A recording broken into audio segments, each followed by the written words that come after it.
Okay. Hello.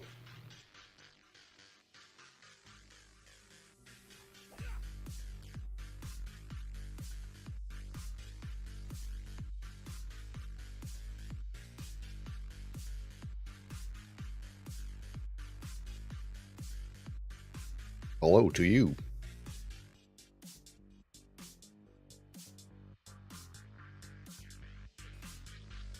Okay, we play gameplay.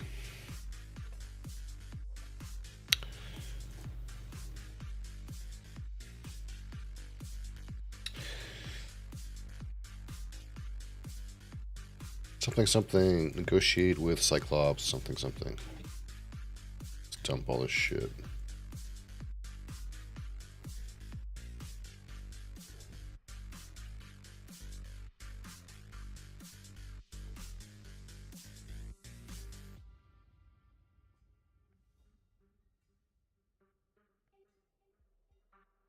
Oh, you're here, right on time. Right on time. I see a tail out.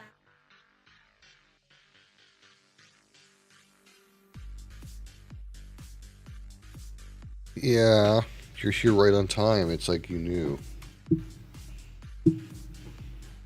As soon as I start talking to the monitors, you know it's time for your attention. Yeah.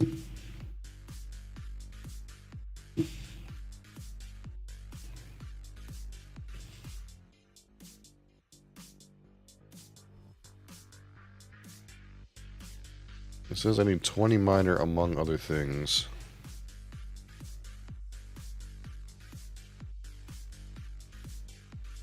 What? Oh my goodness.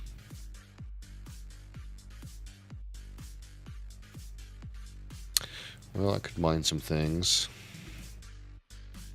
Coarse granite, where's that? Oh, that's a pretty good spot, actually.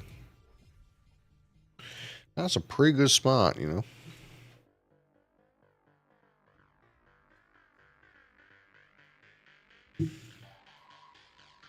Yeah.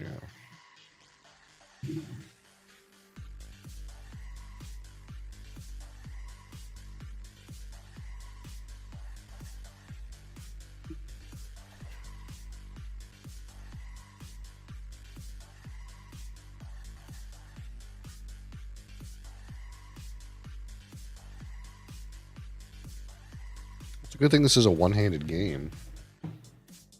So that you can get attention.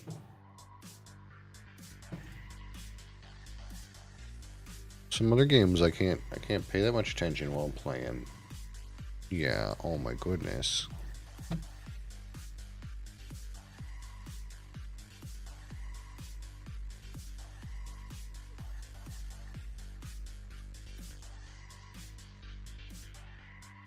Yes.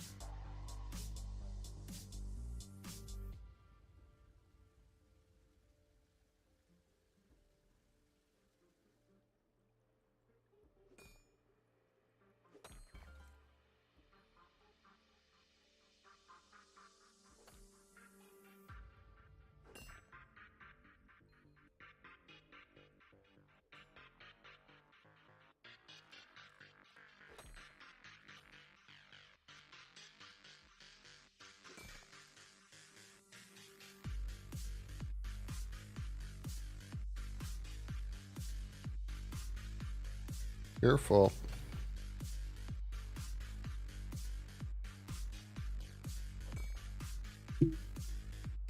You want to lay down now? Okay.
You're such a shitty kitten.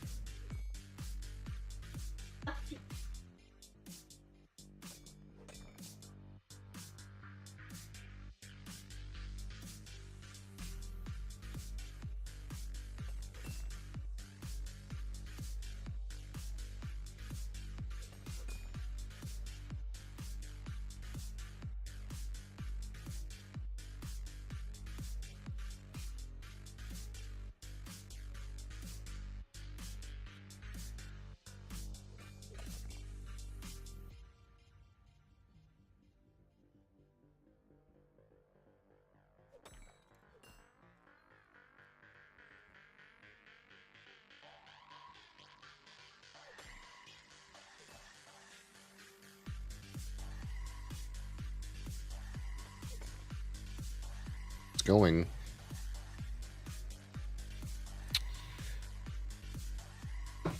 A Dathril. Now we're back around to Flint's.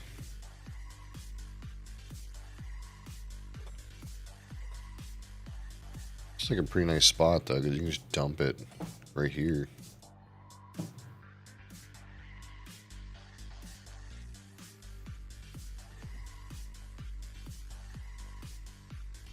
What does survey say about this skill?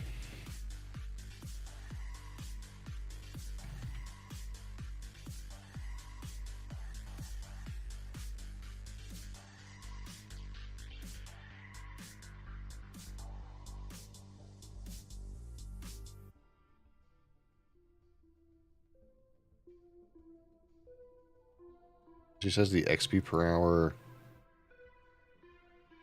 and the profit per hour is lower on the Adathril. But Flint is better.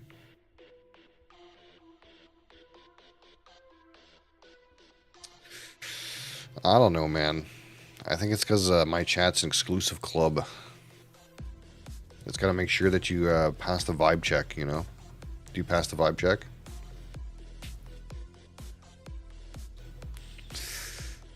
It's a Twitch thing, man. It has nothing to do with me.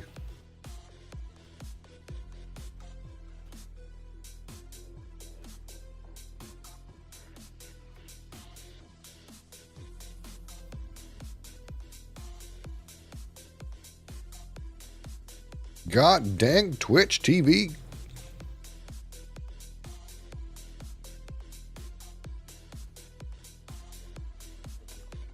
God dang Jeff Bezos.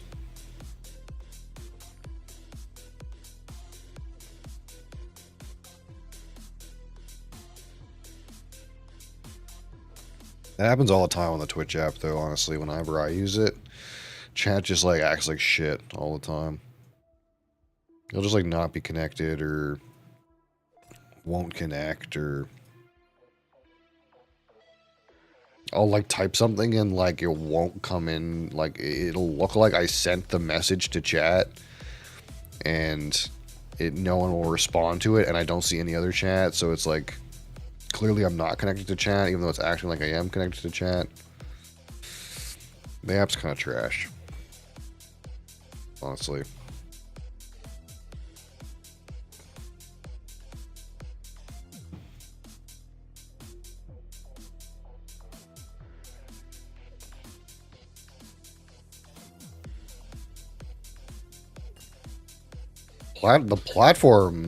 The Twitch platform is really good, honestly, compared to YouTube for live broadcasting, but the app is trash.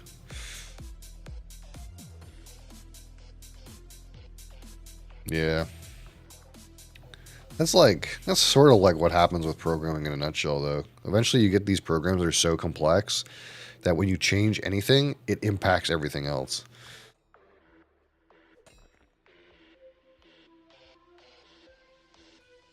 Now, maybe I'm just not smart enough to know that there's a better way, but I get the feeling that, you know, these companies all got to be paying somebody smart to, like, overlook all this shit. You know, I mean, people do dumb things and miss stuff in big companies, I guess, but someone smarter than me has got to be looking at these things and being like, hey, this is, you know, this is the best way we can do it, you know? So, eh. YouTube player is way better though. Yeah, the one thing that I kind of don't understand, I do and don't understand is even to this day, Twitch doesn't want to take more than 6,000 bits per or kilobits per second bandwidth. Like I cannot send a higher quality output to Twitch, and I've never been able to. I send twice as much data to YouTube in my YouTube stream as I send to Twitch.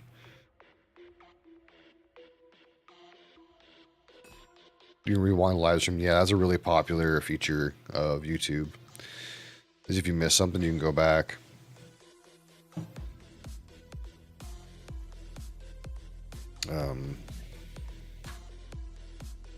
But like my output to YouTube is 14K, and my output to Twitch is 7.5K, and I'm not supposed to send that much. I'm only supposed to send 6K. But if you like when you stream live, the bit rate that you actually send is variable, right? So if you're sending 6K, it's entirely possible for you to like have moments where you send like 8 or 8.5K. So long as you send like below like 8K most of the time, then they don't care. So I send like 7.5K. Even though they tell you that I'm only supposed to send like 6K. But I send like 14K to YouTube, and they'll take more. So it's like kind of bullshit. Really care about quality because I'm watching on iPad? Yeah, somewhat. But you have to remember that like the quality of picture and the FPS are related, right? So I'm sending 60 FPS, but imagine there's a world where I could send like 144 FPS at 1080p if I could send more bitrate, because more frames mean it's going to have to encode more, so it's going to be blurrier if I don't add more data, right? So I can't increase the FPS. You know what I mean? Mom's not here, bud.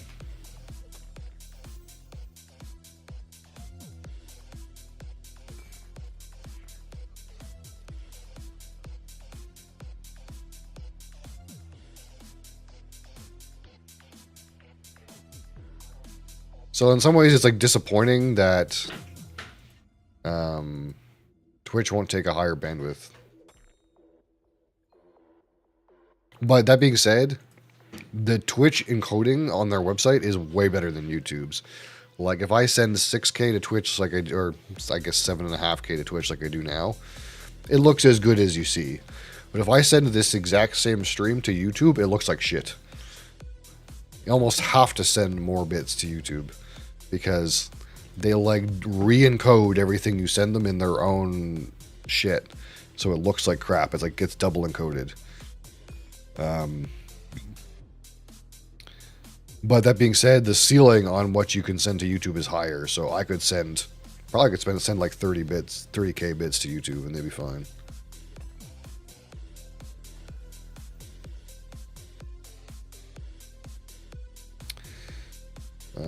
I never fixed this part yet. Different codecs? I don't know exactly how it works. I just know that I use my own encoder, right? My own encoding. I encode it myself, and I send it to Twitch, and it looks pretty good. And then I send that exact same thing to YouTube, and it looks like garbage. So obviously they re-encode it in some way for their platform. I don't know how Twitch does their thing. I guess their whatever codec they're using is better or more efficient or something, but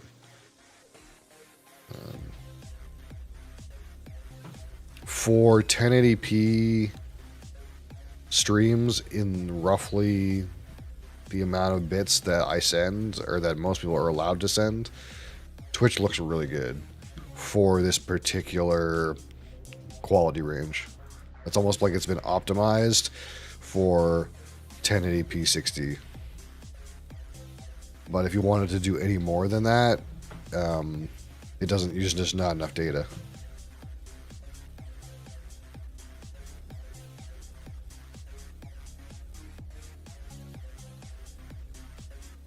That's why, like, if you watch any like high action games on Twitch, they always look like shit. And there's like nothing you can do about it. Like, there's only so hard you can have your encoder work to like reduce the size of the output so that you can get it within the number of bits that they are allowing you to send.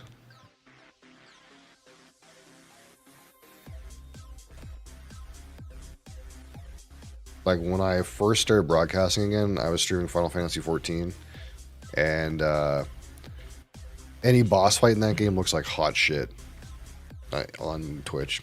It just looks like garbage. And I was sitting there going like, why does my stream look so shit? How can I fix this? And I went and watched other people's streams, like, and their streams look like shit too. And I was like, oh, okay. There's actually nothing to be done here.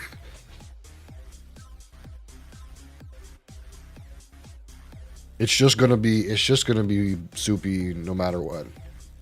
There's just not enough bitrate.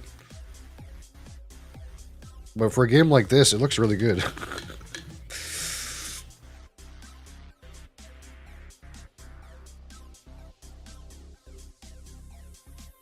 Dice Mangs, how's it going?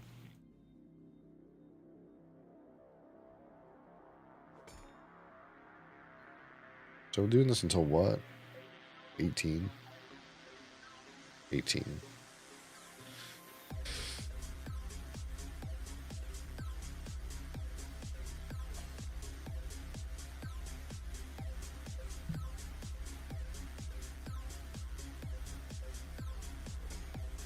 Past 60 at some point, but right now I'm kind of just like, I'm not very high level, right? Like I'm just trying to get like this stuff unlocked, so I need this at 20 and I need this at 65, so I'm kind of just like plucking away, I suppose.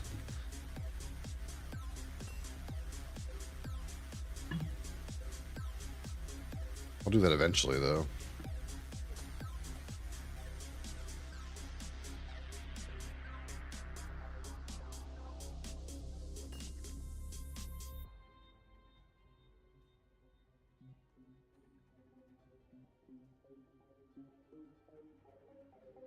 Unless I quit first. But at the end of the day, all we can do is make numbers go up. Thought your name looked familiar.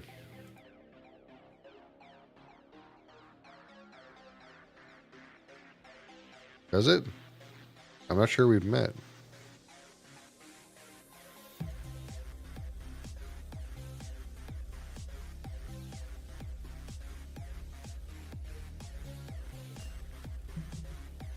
Do I know you?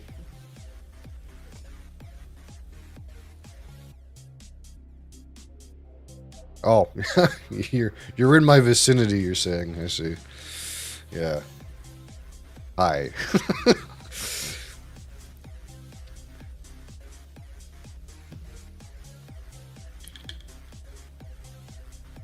Does anyone know if this game is sharded at all? You know what I mean? Is it one world or is it sharded? It must be sharded per zone to keep it like not congested, is it? Sharded, yeah. I kind of feel like if it wasn't sharded, some of these like areas would be like unusable. You know what I mean? It'd be like way too many people in one quadrant. Sharded? You sharded? Creeks.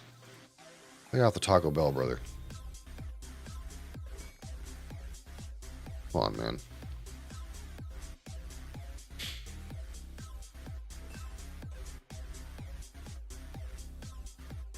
That being said, some of the carp has to be insane. Yeah, some of the crafting like areas are pretty congested as it is, but it's not like it matters realistically. It's more just it would be annoying to like click on stuff if there's so many people in the way. I guess the only time it really matters is when there's monsters. Because monsters are not a shared resource. I guess that's the thing that would be like the most shit.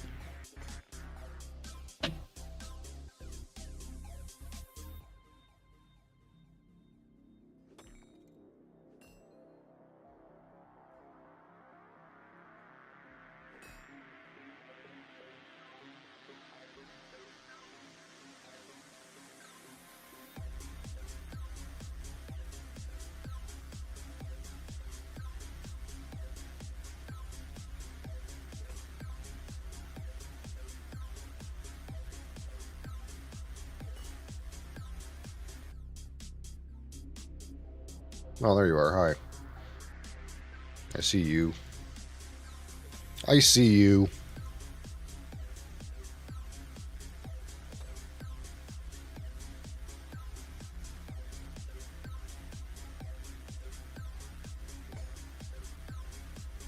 At 18, I can go do Flint again.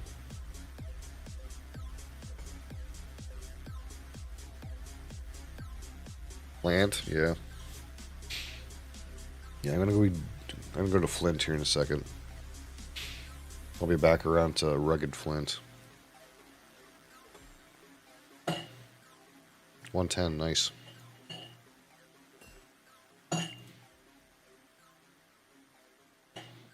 I'm a noob. I'm just a little noob in this world.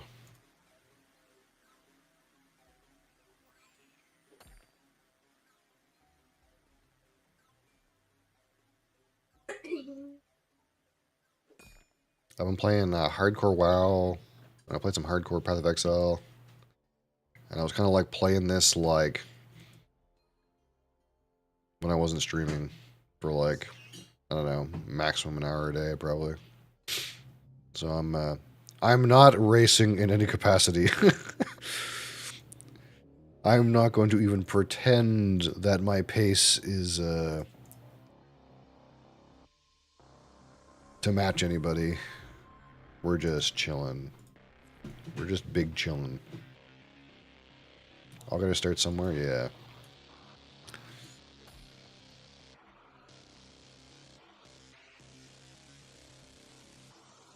We're in an endurance race, okay? It's all endurance. If I play less than everybody else, I'll be less likely to burn out. That's how it works, right? Here we go. I'll just finish this load. Hey, you. Forced Iron Man.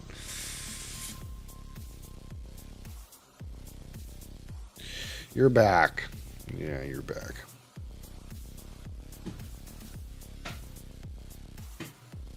What are you doing? Yeah, she's getting fur all over my desk. That's what she does. That's for dang sure. She just comes over here and rubs herself all over my bottles. Until trading comes out. That's the thing though, is I haven't heard exactly like by what means trading is gonna be facilitated, right? Like obviously you can trade these hats right now, which I'm sure anyone who plays any amount of time just like has every hat, like a bunch of them. But I guess you could collect a specific one, but I get the feeling, and I don't know for sure, but I get the feeling it's not going to be like Grand Exchange type of shit, where it's just a big like auction house. Like I feel like that's not what's going to happen, but I haven't heard anything about how trading plans to be facilitated exactly.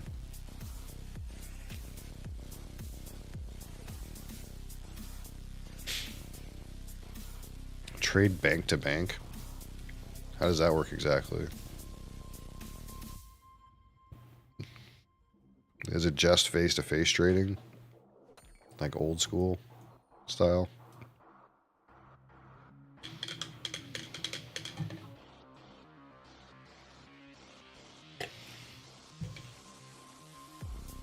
Yeah, I don't know. It is the kind of thing where, like, face-to-face trading has some issues, but it's a much higher coefficient of friction than using a Grand Exchange or auction house style trading system.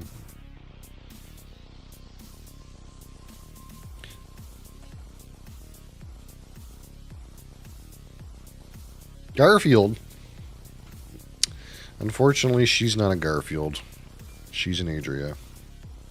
She's the right color, though. GE would ruin this economy? Well, the thing is, right now there's no economy. So it can't really ruin the economy because there's no economy. It's just a bunch of people playing on their own. But it may not work very well for the way the game's items currently are implemented. Or it would work fine, just it would be as you expect, I suppose. Just like how certain items in RuneScape Grand Exchange are artificially inflated to give them value. Certain items in this game would crash, like you'd have to have safeguards.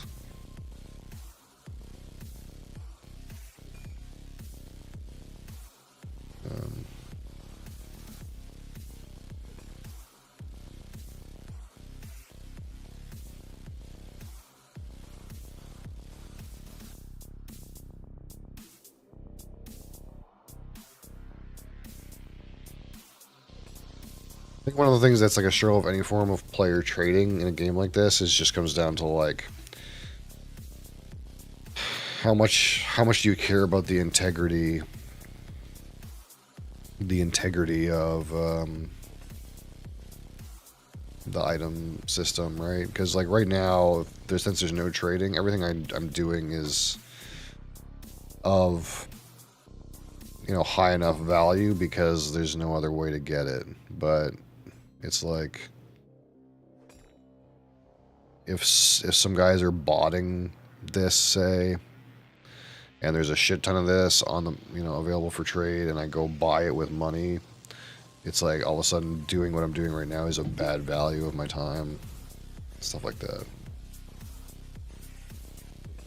And, botting integrity and all that kind of thing comes into play.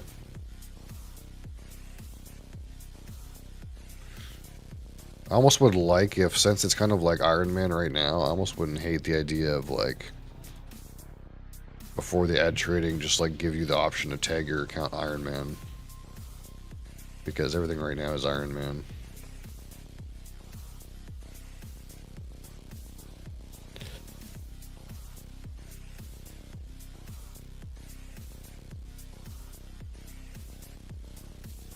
So it would probably give an option, yeah. I think that makes sense. Yeah, cracking down on bots on here? Well, I mean, I think with the most intentions, every game that has a systems like this intends to try to crack down on botting. But you and I both know that it's not that simple. So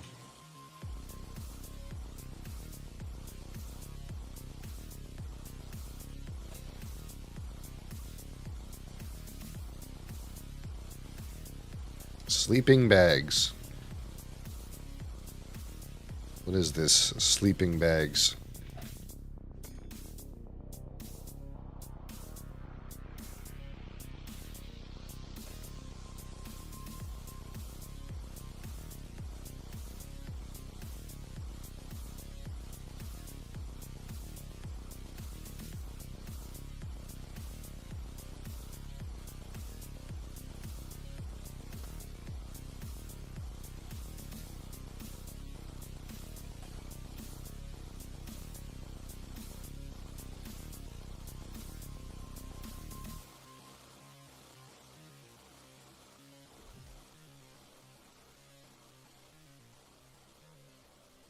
Had to rest.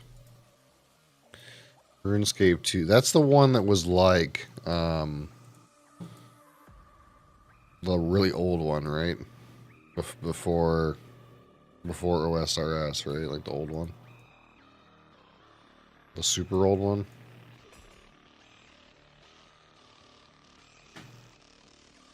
It's the one they call OSRS. I don't know. Which is the one that like looks really old?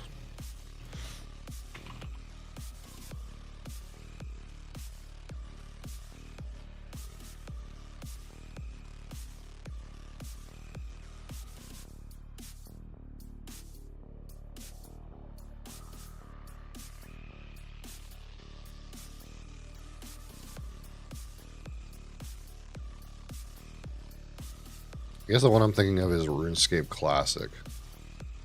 That's the one I'm thinking of.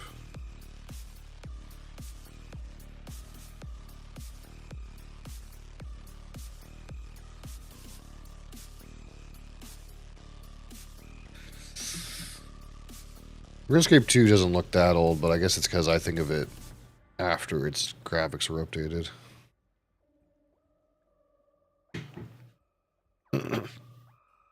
RuneScape 1 had the fatigue system? Yeah. Yeah, that's the game that I think of, is that one that's a lot older looking.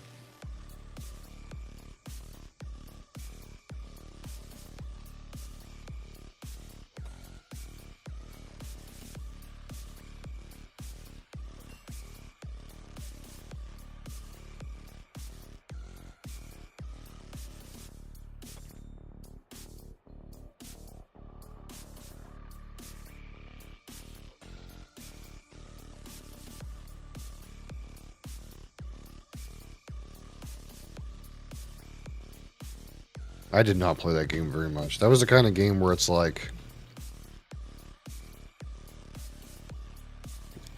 when I was in high school, I had braces. I was at the orthodontist once every 2 weeks,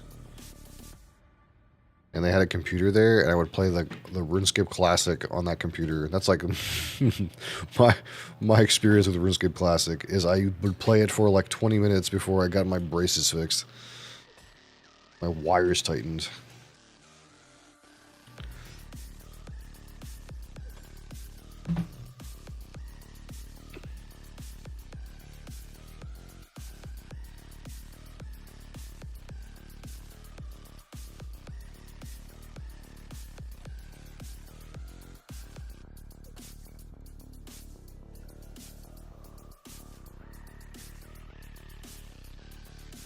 I guess I'll keep shoving it in Mindfighter. I don't know.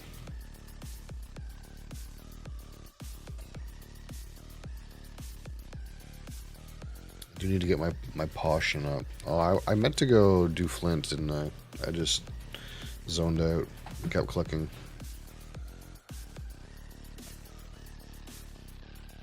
Yeah, Flint is still better than what we're doing.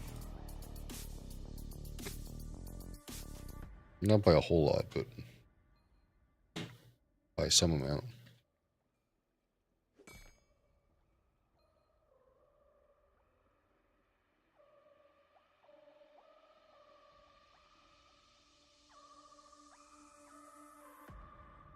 Man hit rock, number go up. Absolutely. How's it going, Captain Brass Balls?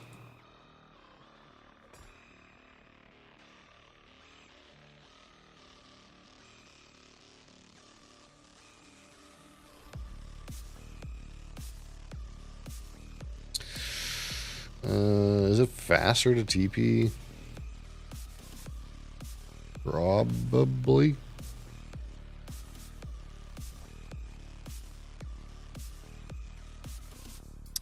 Yeah, it is time.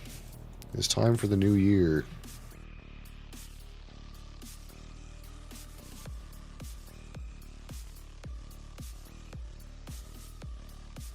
In some ways, it was a shit year. But in other ways, you know, I started broadcasting again this year, so that's good. That's a good thing.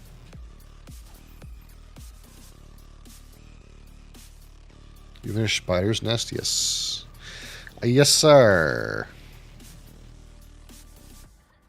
Need that storage rift, brother. Need that.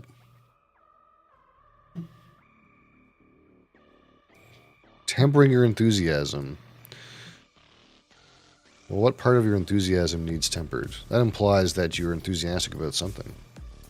That's always good.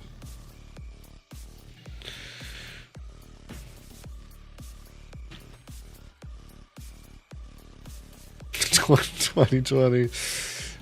I mean, no one could have seen that coming. Something whispers of Chinese virus, you know.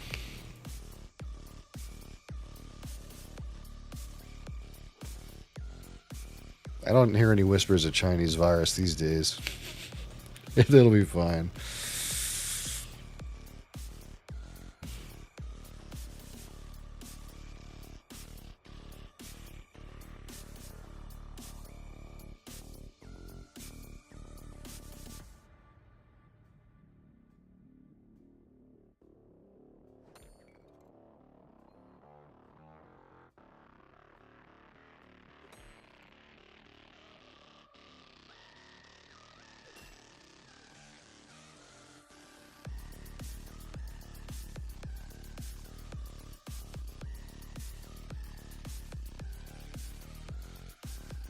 It is in the wrong order. Oh well.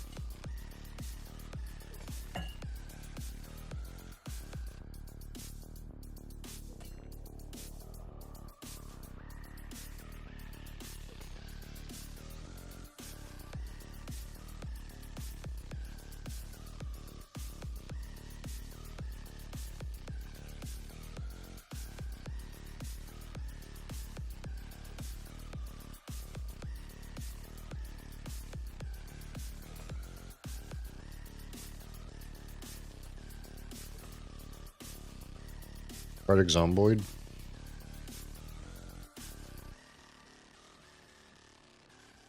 It must have had a fat update then.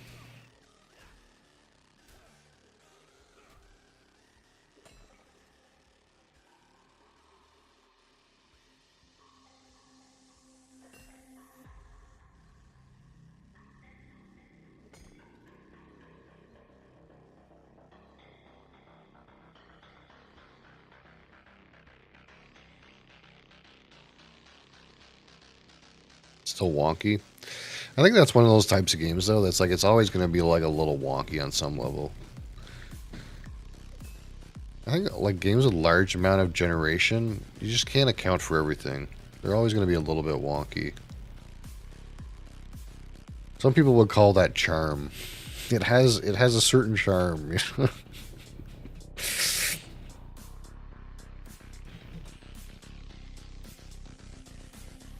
It's clunky, but has a charm to it.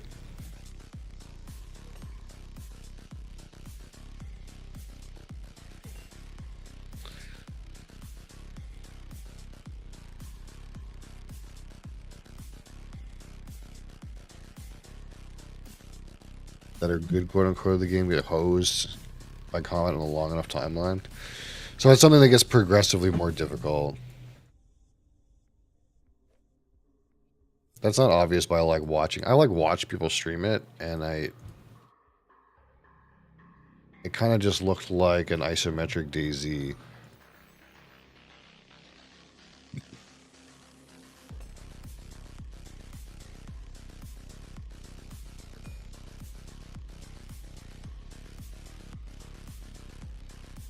Do you eventually build stuff in that game, or is it just like scavenging? Is there like a base building survival component?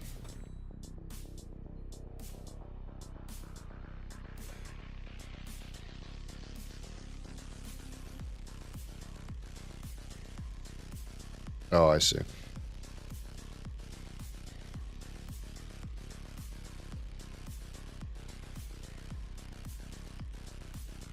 You can build stuff after you learn skills? Oh, okay. Every time I watched it, it was just like guys like scavenging in random buildings and stuff. Why did sound stop? Don't do that.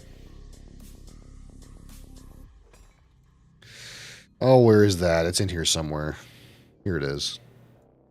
Remind yourself that overconfidence is a slow and insidious killer.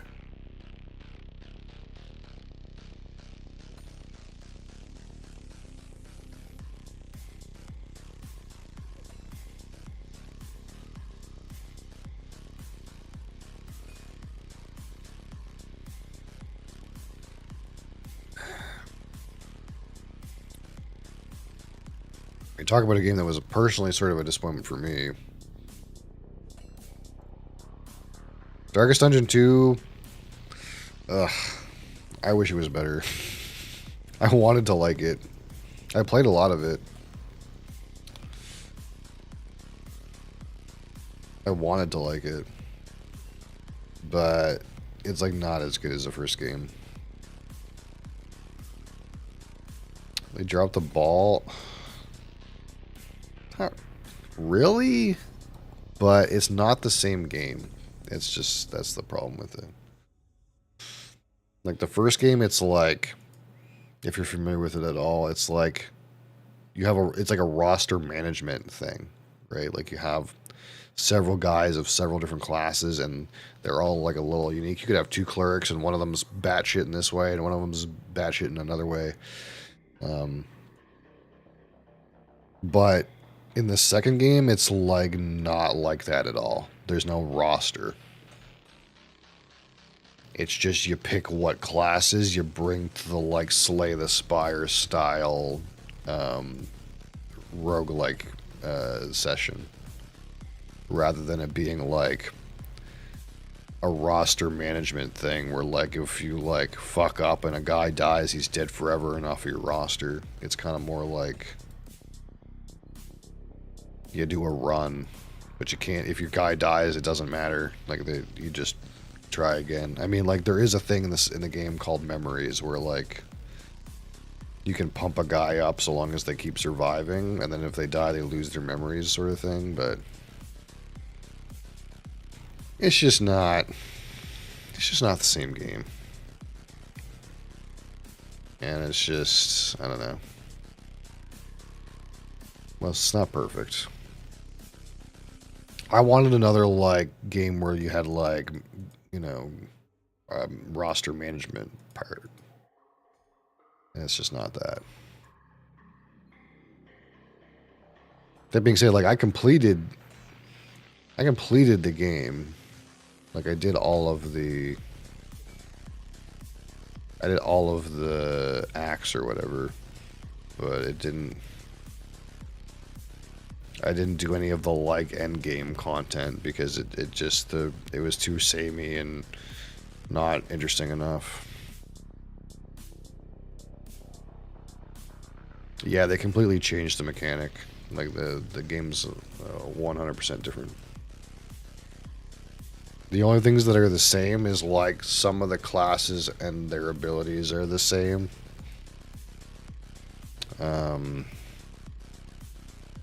And some of the mechanics are the same. But everything else is like completely different. It works more like Slay the Spire than it does Darkest Dungeon. And I think it's just one of those things where like they seen the success of Slay the Spire, and I think they kind of tried to piggyback on that idea some, because the original game in some ways has some similarities to roguelikes like that already. But then they just like doubled down on the plagiarism of it, I guess. It's hard because it's like in game design, it's almost like plagiarism of design mechanics is almost like a non-existent thing.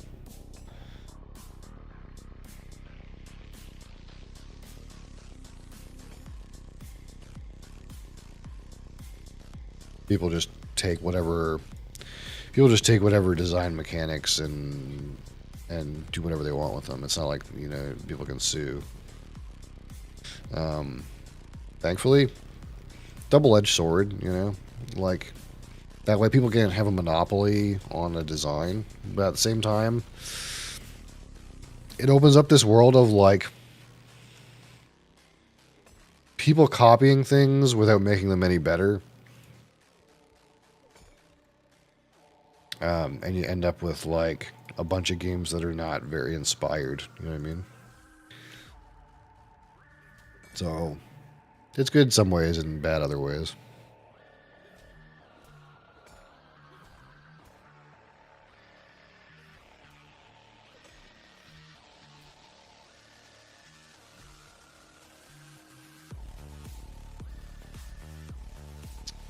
Yeah, the Pokemon thing is weird. I don't know. I don't know whatever happened with the Power World thing. Because at first there was like nothing happened with it, and then later something happened with it, but I didn't follow it. I think it was something to do very specifically with like Pokeballs, basically. I think that's what I heard, but um,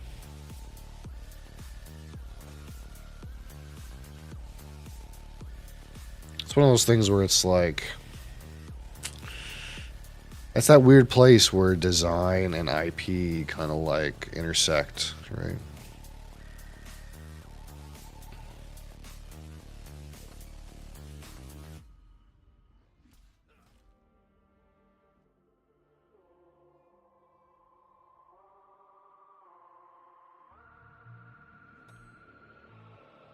'Cause I think it's like one of those things where, the Pokemon Company definitely has its obligation to protect its rights concerning the Pokemon IP, right? Like, that's not too disputable. It's just like the monster catching and fighting thing, how much of that is part of the IP and how much of that is game design.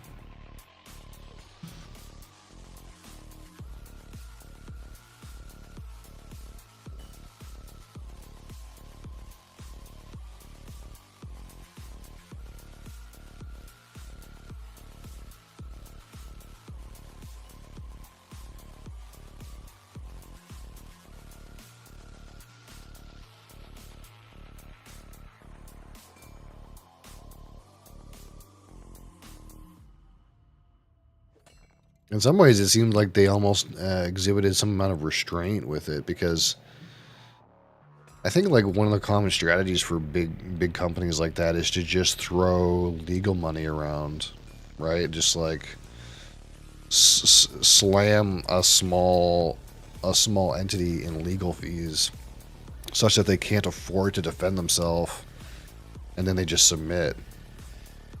And that's not really what seemed to happen. So because they probably could have just been like, hey, no, this game absolutely not, and then just tried to like litigate the shit out of it to the point where they couldn't afford the legal fees. But they didn't seem to do that. They kind of waited till after the game was already successful. I don't know.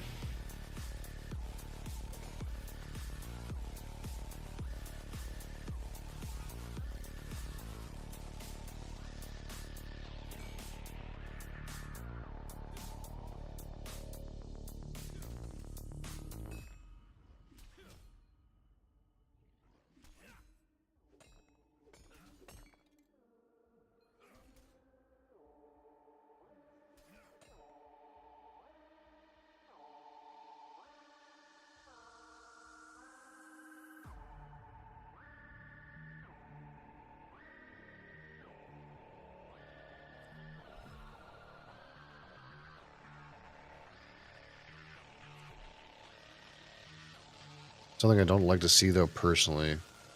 Which part exactly?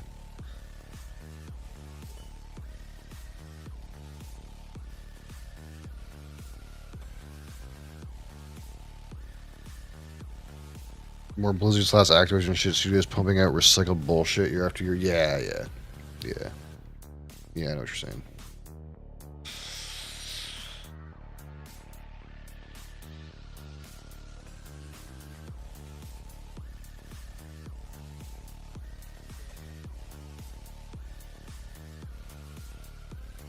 Well, I mean that's something that like it's a weird it is a weird thing though. But like for example, I don't get to the table very much right now, but um, I have a whole lot of hobby designer slash hobby board games. If you include expansion content, I have like over 200 titles of like board games. Um,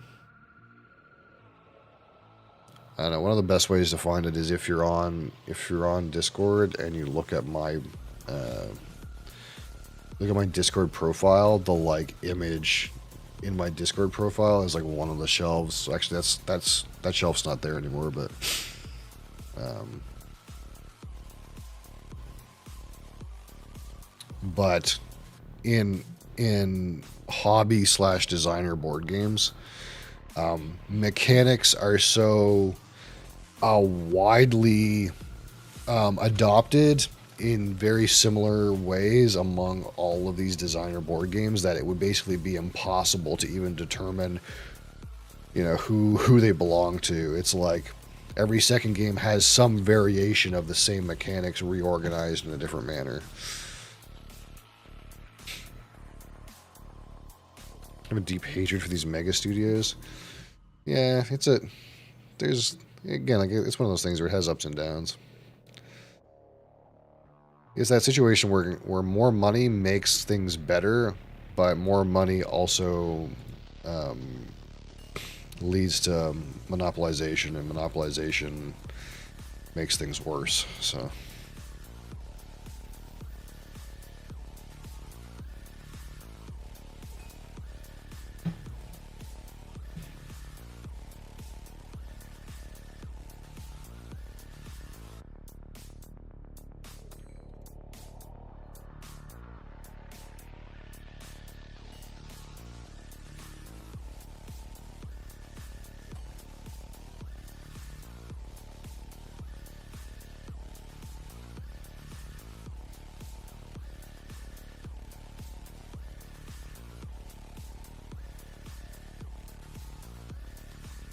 Like, probably we would have better products generally if these studios that were all independently successful were not randomly all acquired by the same few entities.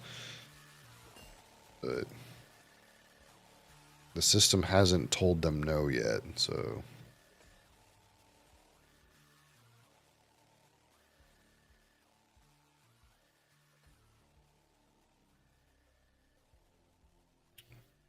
Entity with the most money rather than the best ideas / implementations, yeah. The system is rigged against people throwing their money around, or rigged for.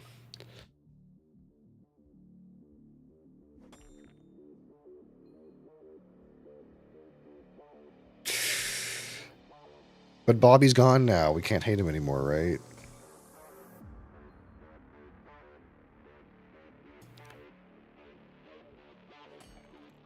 Yeah, I can't remember what.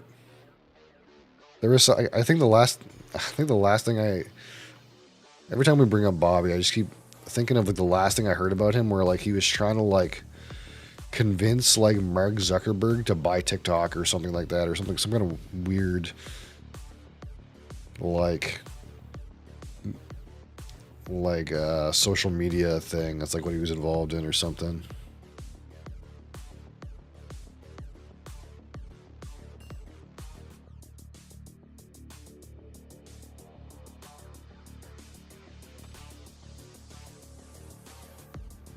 I'm honestly surprised Bobby didn't like find a way to like infect Activision with like cryptocurrency related shit. I'm really surprised that never happened, actually. Some NFT garbage.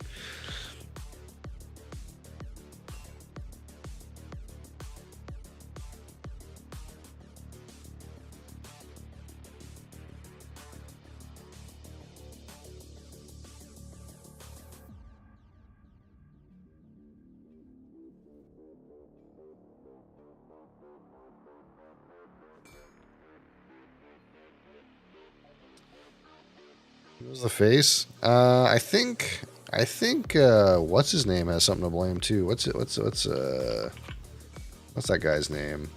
Andrew Wilson. Yeah, that guy. I think he has something to play too.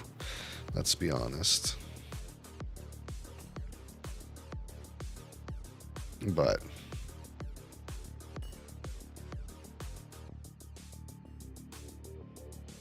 that's partially why I like games like this one, because this is like a game that's, you know, made out of the fact that a person wanted to make a game. It's not, and they have so much money that they don't necessarily need to make a lot of money. So they don't have to nickel and dime the game.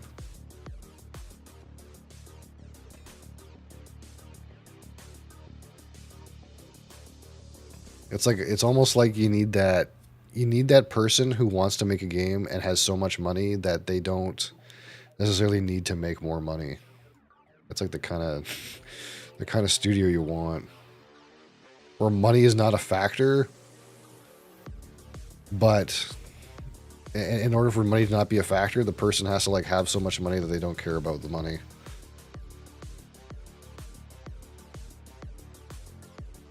Yeah. Andrew Wilson. Yeah, I don't know if you've spent any time like I don't have time to like listen to what everybody says, but I've gotten some like tidbits of things that guy has said, and I'm like, oh, you're bad for this. You're bad for this industry. You need to get out. But the thing is as soon as he took the helm of EA, money go up, and you know that's all shareholder care about. Money go up, right? So he came out and said some things that I think you and I would not like to hear. I think that guy should go away, but the guys with the money go up, okay, and they like that. So that's why he's still in over there.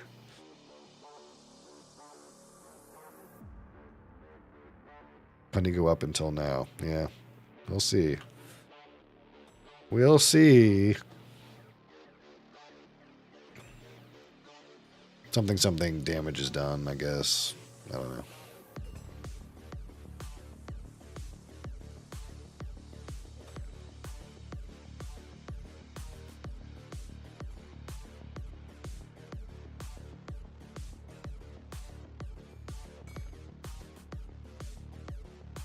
Are they hurting bad? I'm not paying attention. Are they hurting bad or something? Is it as bad as Ubisoft? I guess that's the question. Is it as bad as Ubisoft?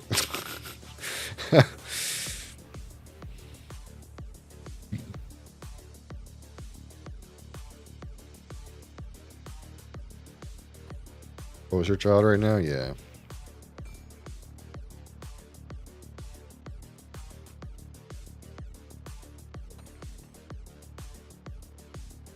Ubisoft's a weird one because I just never played Ubisoft games. I don't think there's any game in their portfolio that's ever like really hit with me. I just saw them as like, hey, that's that studio that makes like console hits, like AAA console hits that just don't apply to me. Cause I'm just like not that kind of gamer usually.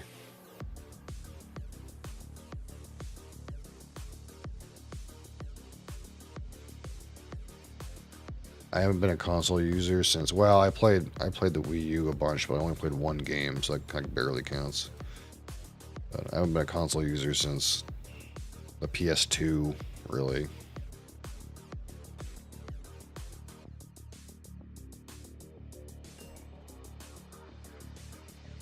Can't even do that anymore. Yeah, that's what I think happened, right? Is they just these titles are becoming so expensive to make that if like one or two of them shits the bed, you're in a bad state.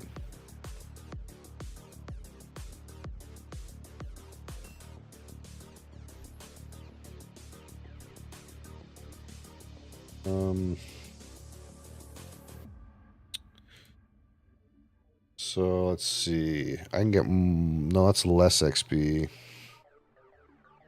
I need to get to 27 to get more XP, more money. Okay.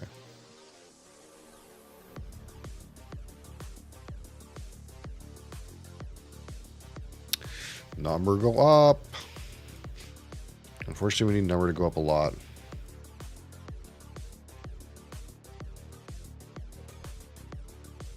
Because we look at these things and it's like, hey, if your number go up to 22, you can do this.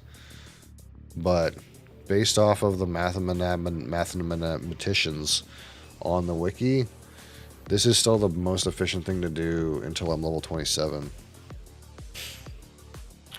So we might be here for a bit.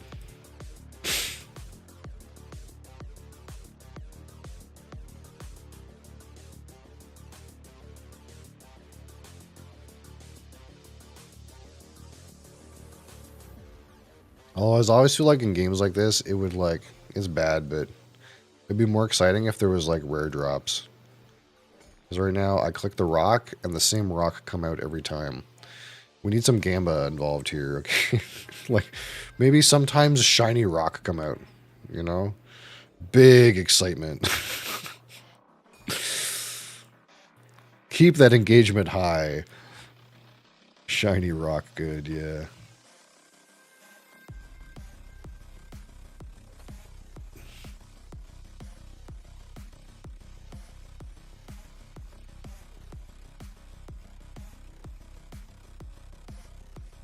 I think that's why people love doing like clue scrolls and stuff in RuneScape, is because like they didn't know what they were gonna get, and sometimes they got like a really sweet item. It kind of helps the grind when every once in a while you get a sweet item. You're like, ooh, nice. But this activity has no capacity to randomly get a sweet item, so that's kind of unfortunate.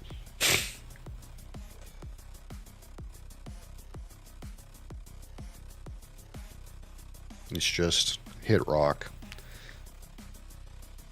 I mean, I can randomly get more Christmas hats.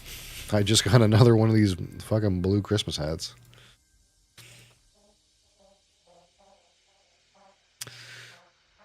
Many Christmas hats. Want to buy a Christmas hat? I am want to sell.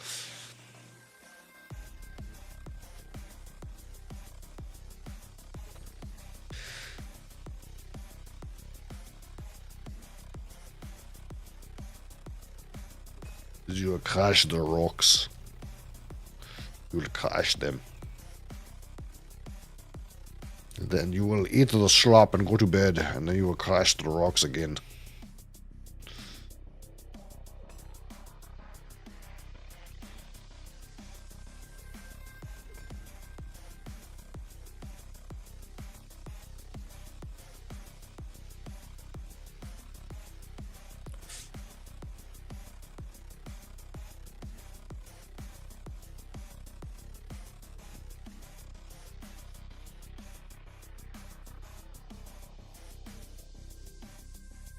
Well, one thing this is like slightly missing, and it's a weird request, but I keep putting these rocks into the hole, and then they just disappear into a black hole. And I know they go to the stone bank that like is near the stonemason or whatever, but I don't know how many rock I have. And there's some sort of motivation in seeing, oh, I have 300 rock. Now I have 400 rock. I don't know how much rock I have. I'd have to go to the stonemason and see. But I don't progressively know how much rock. I don't get to see my rock number go up. That's sad. It's a key component. It's unlike RuneScape where you just go to your bank and you see all the stuff in your bank. And you're like, oh, all of my stuff go up. It's an auto recite. Yeah, I don't know. I get it. But I also don't get it. It's kind of weird. Basically, instead of having a shared bank, they just have little banks seemingly beside all of the relevant locations, but those banks only have access to the things relevant to that location. I'm not sure what the design upside is to that. I'd be interested to know. Why not just put a full bank in every crafting location? What would be the downside? I guess you could move things more efficiently. Is that a problem? I don't know.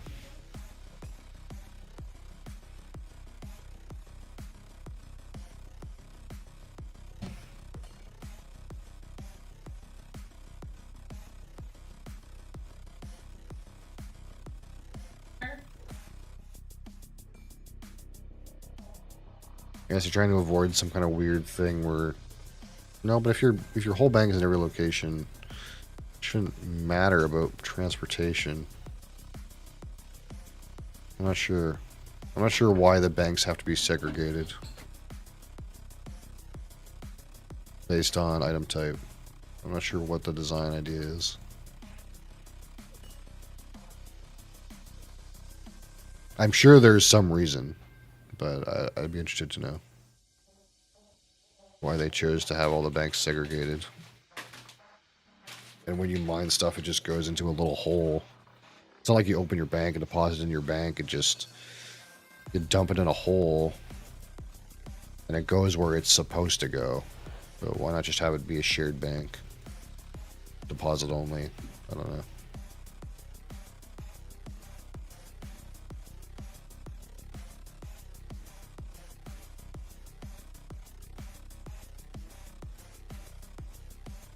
Not enough space. That being said, when we do open our stone bank, we will pog at how much rock is in there. I guess there's that.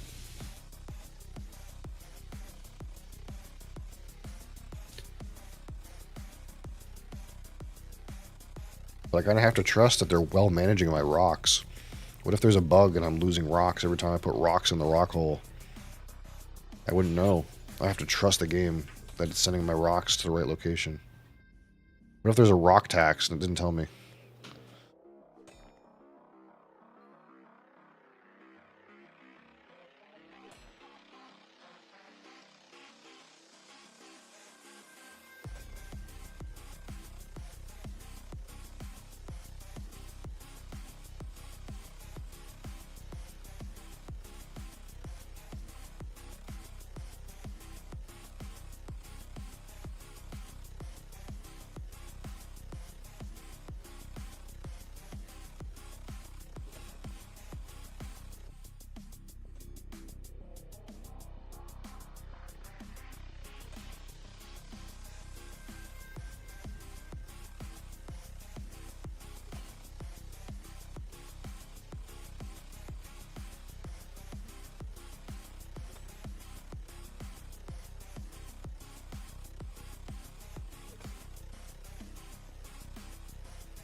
Holy. This is some work right here.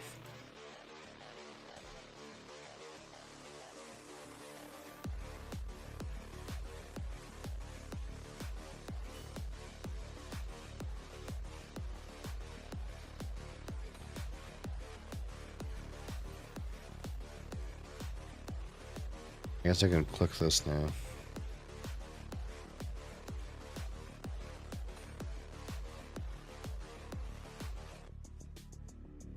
So if you give XP or passive XP to your combat related skill, it's like you don't have any gear still. So like you level up your combat skill, but then like your gear is still poop. So you can't like use like the make the best of it.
Yeah, 22, I could go do rugged basalt, but this says a rugged basalt is only better experience if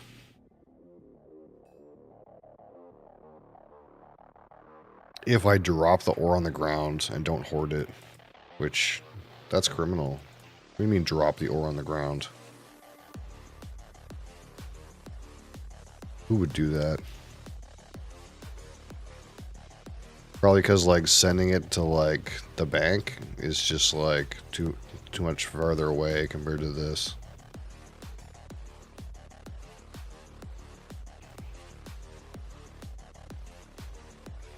And even if I did send it to the bank, I'd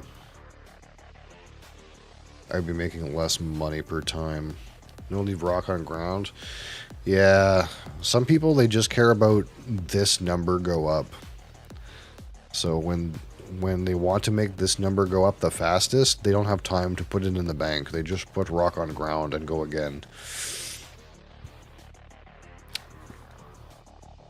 Highest XP per hour, but not hoard item. People have their priorities, I suppose, but I need to hoard item. Hoarding. We like hoarding.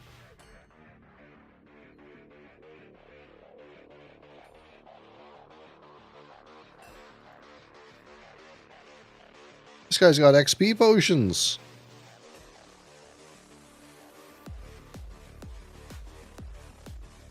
I don't have any XP potions. Although, again, the math on XP potions is kind of weird. If you care about, like, depositing the items, the XP potion math is kind of weird. It's best if you drop the rock on the ground, I think, if you use the XP potion. The crappiest XP potion is, like, lasts 2 minutes and only gives you 5% XP. So since it only lasts 2 minutes, you gotta, like, drink them every so often. So they have to sit in your inventory and occupy a slot. Which means that you're going to have to go bank roughly 4%, 4 and decimal percent more often if you want to deposit rocks, because one of your slots is taken up by potions. So if you're banking 4% more often, that like cuts into the 5% increased experience gain. And then it also takes time for your guy to sit there to drink the potion, and sometimes it's going to fall off, you know? What are you talking about right now? Experience potion. A crappy one.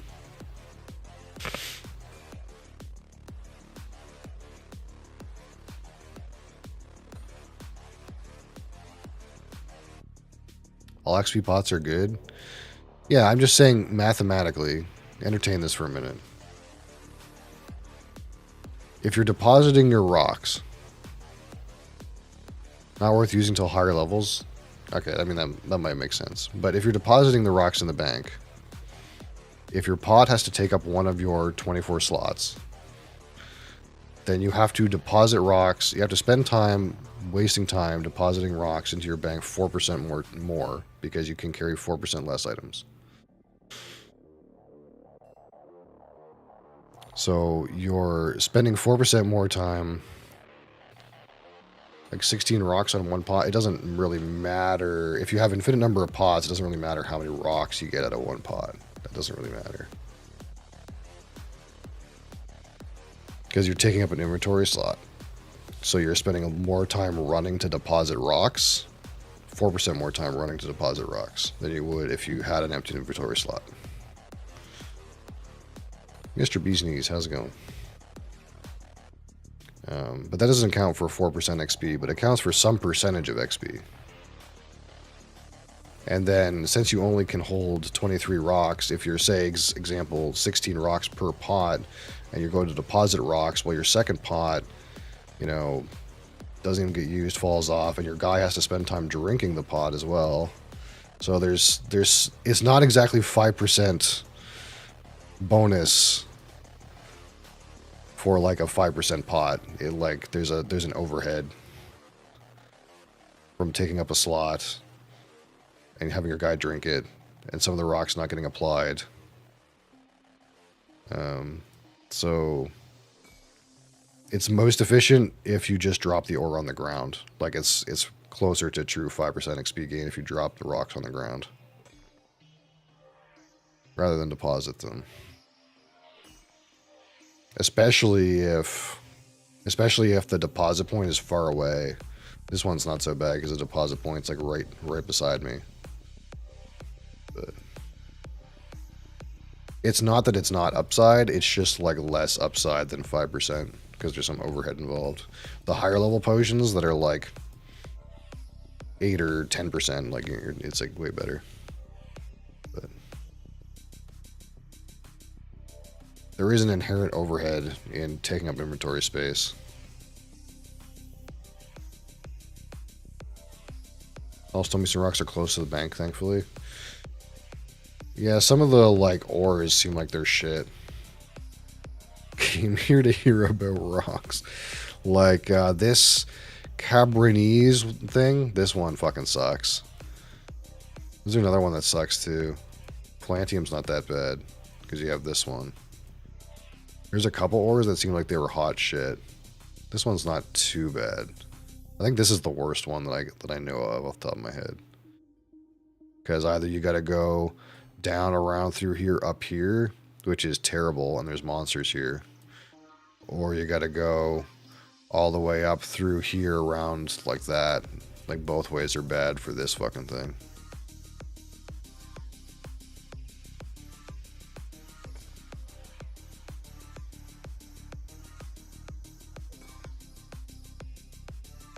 And I think you're the one that told me about the XP per hour on the wiki, but it shows on the wiki like for this Cabrinese ore,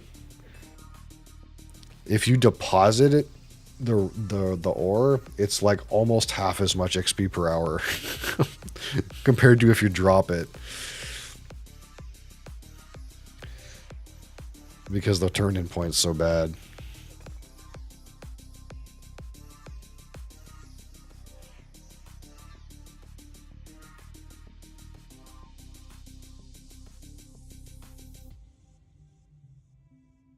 I drop all ore besides iron. I deposit everything, man. I'm a pack rat. I'm a goblin. This is what I was talking about, this basalt thing. The wiki says this basalt thing is only more experience if I drop it on the ground. Like I could go do basalt, but apparently it's worse experience unless I drop it on the ground. Which is kind of depressing. And even if I deposit it, it's worse money per hour than this one, supposedly.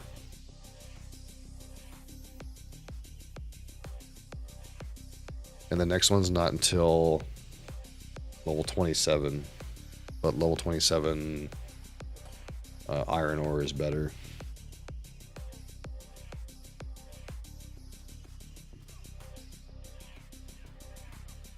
But it's like, it's a good amount of time to be in this area for this low a level.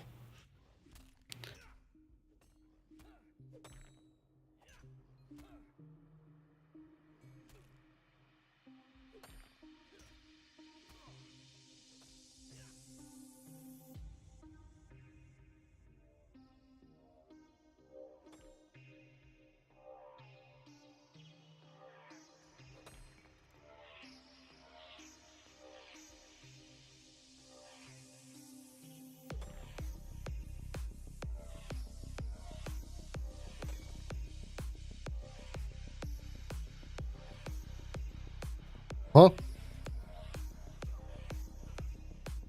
That's right.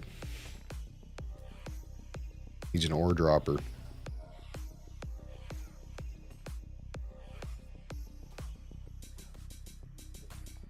Very offensive to a goblin.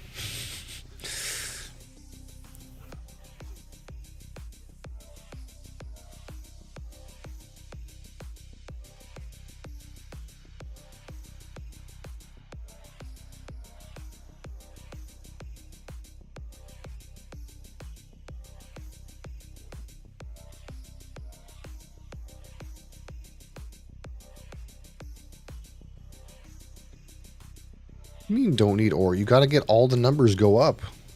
It doesn't matter. That's the game, right? All numbers go up. All numbers go up. All numbers.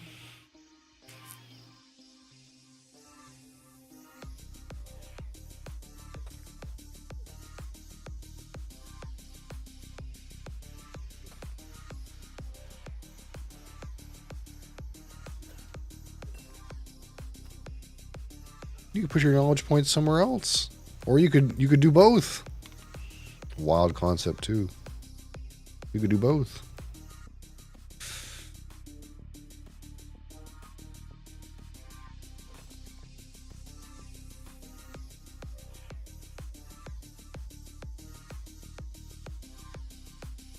I'm in endgame. There's an endgame? What's endgame in this game?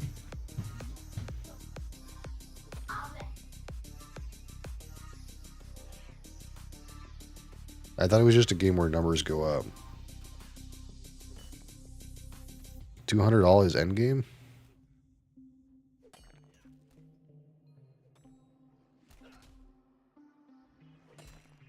I'm confused. What happens at $200?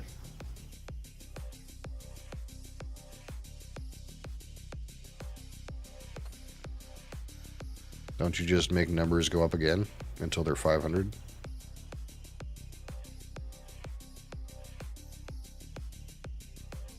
Pretty legitimate question. I have no idea. Maybe there's some kind of thing.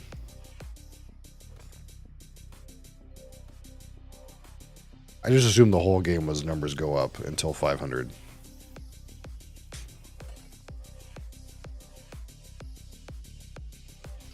Stop. Why Beast Man?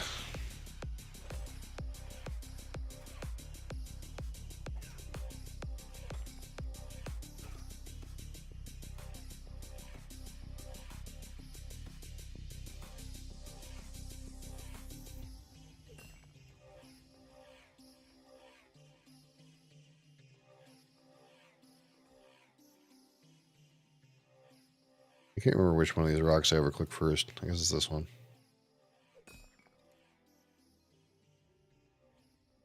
Clicking rocks in same order, difficult.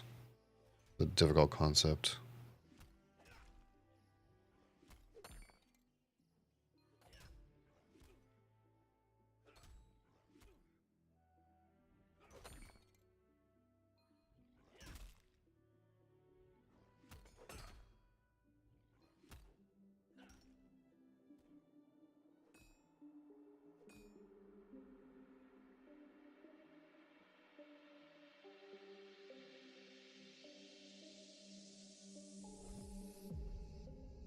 Take my rocks, black hole.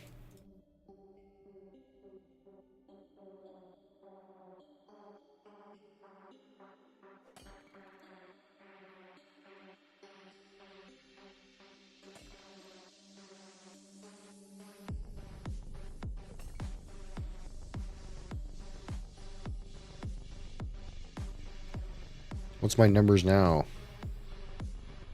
Wow, my number go up. Actually, my number go down, technically. If we're strictly talking about number go down. But number go down is good.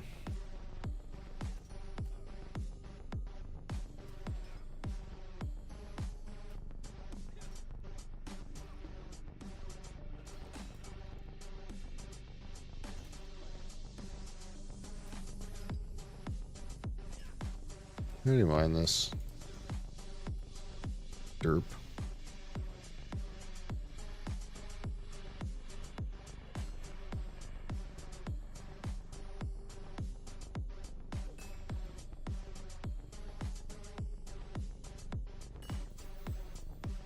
Another pudding hat.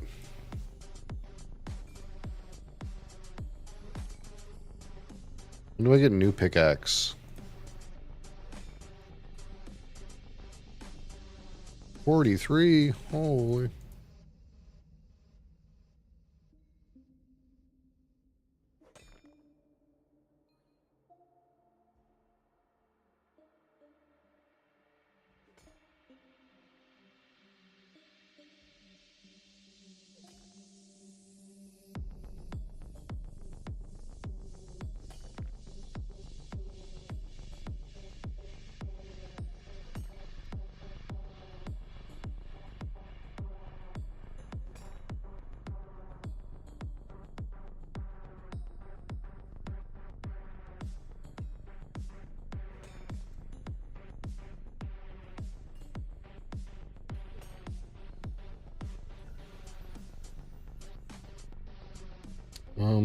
Sure. We'll expedite our mining number. Mining number expedition.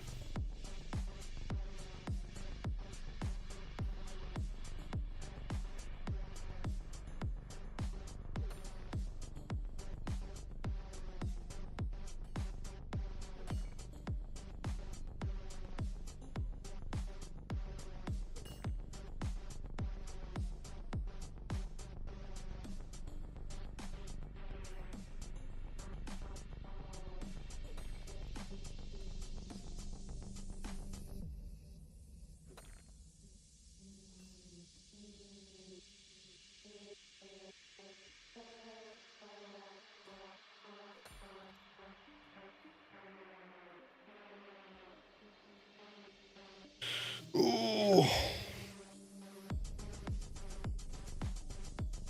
What?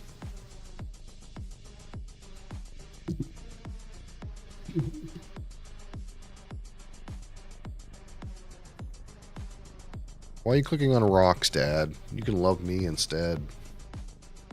Love me instead, Dad. Don't click on rocks. What are you doing?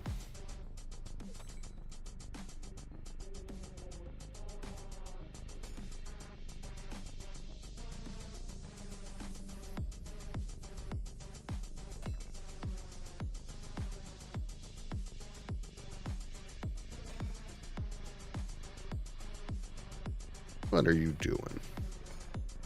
Goodness.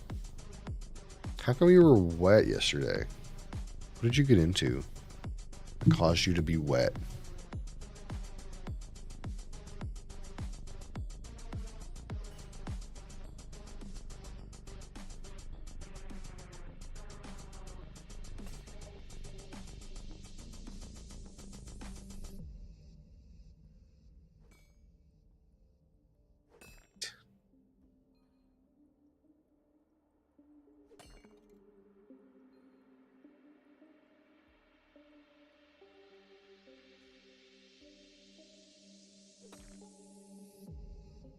You gonna lay there? No.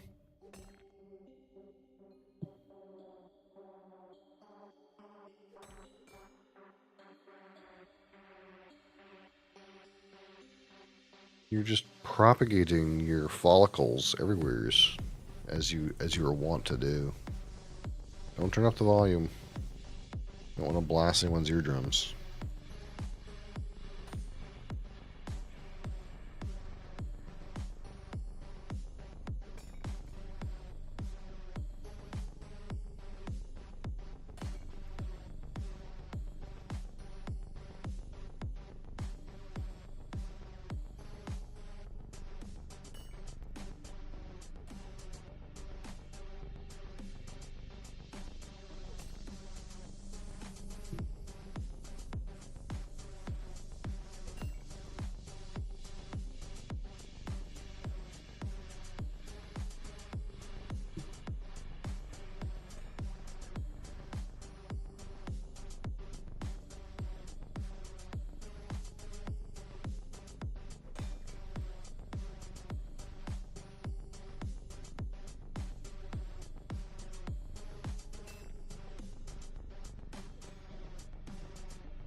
Go in there, are you?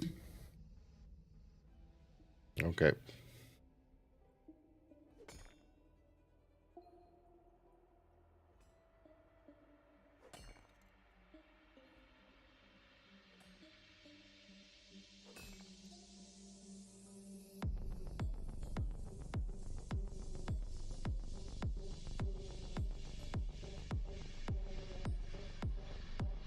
Just every day with this cat. This is part of the routine now.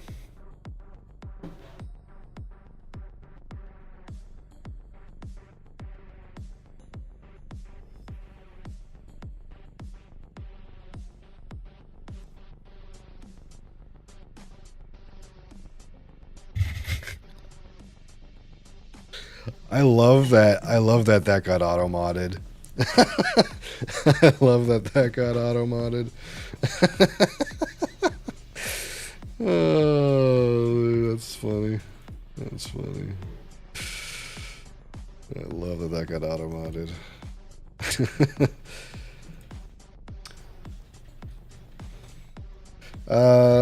I feel like the last time she got weighed, she was like 9 pounds. Mosley's fatter than that for sure.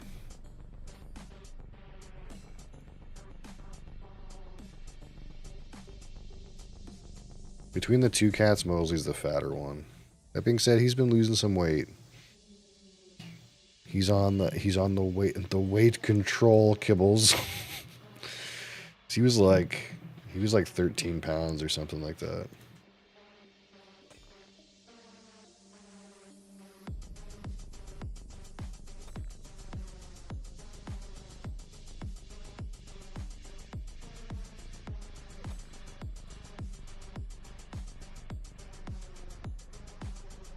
Holy shit.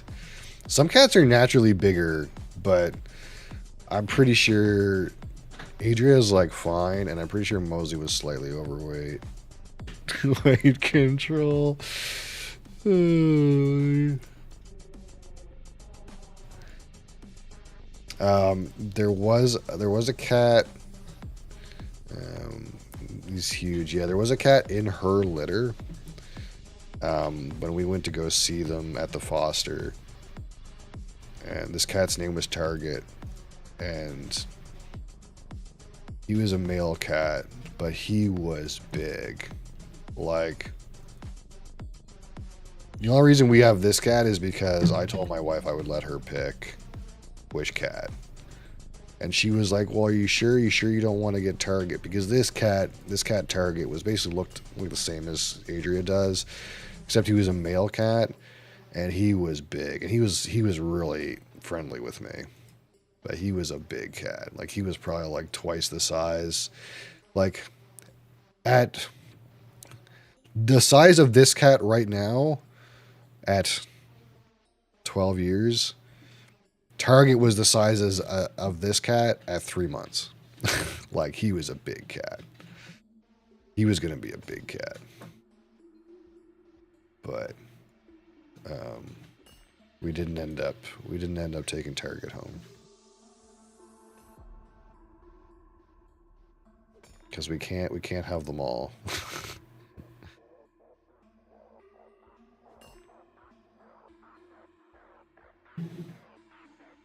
They take big dukers. Yeah. Yeah.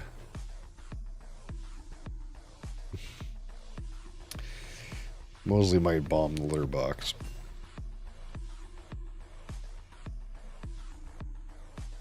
Well, Mosley's litter box bombing have more to do with the fact that he doesn't seem to have a typical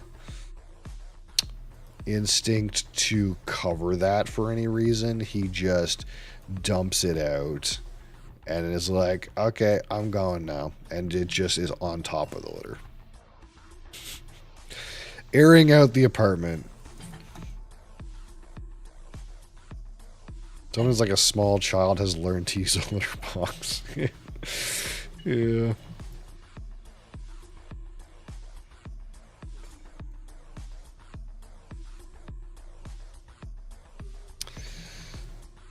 Isn't there a particular breed that's really big too? There's some particular breeds that are really big. Isn't there like a Maine cat that's like really big?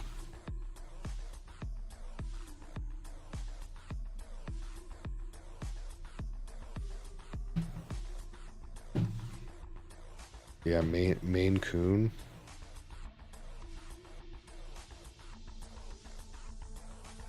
They're like huge.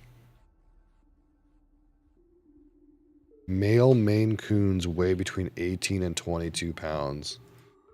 They're like giant things.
Almost ding. Almost number go up.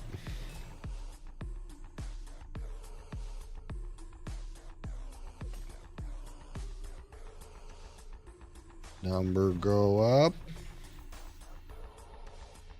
Not yet.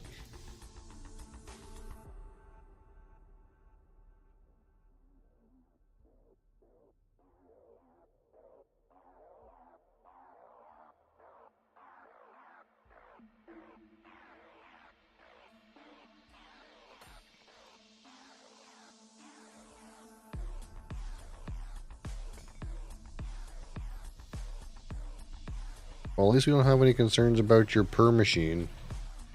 Your motor's running, that's for sure.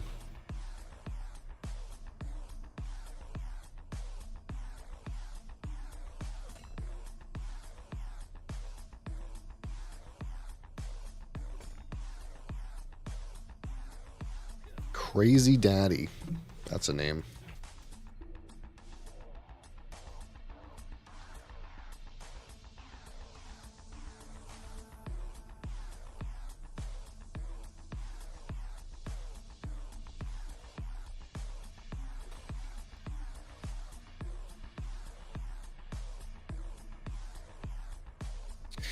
So, as it is New Year's Eve,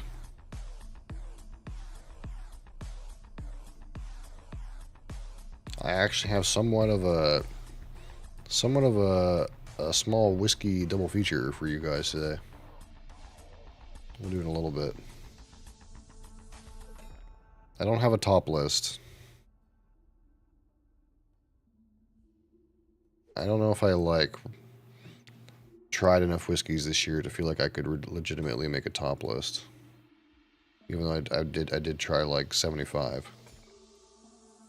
But most of you guys know what whiskeys I liked the most, so it wouldn't be that big of a surprise. But I think a lot of things I'll talk about anyway are things you guys already know. But we're gonna do some yearly things. We'll talk about some whiskeys that we talked about this year. Ooh, Red Bank. Oh yes, of course. Red Bank.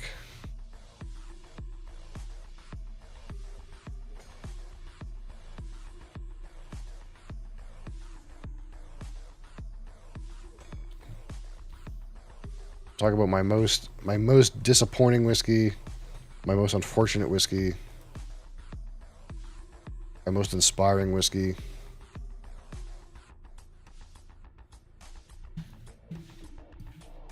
My most surprising whiskey, and my favorite whiskey this year, or my personal whiskey of the year. I guess we won't call it favorite, but we'll talk about some of those in short form today. I should since that is just in good social media habit to give a whiskey of the year, right? I should do that.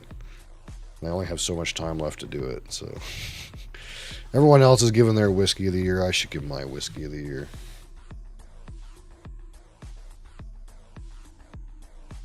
But some of you guys that are around here every day, you kind of already know a lot of the stuff I'm going to say, but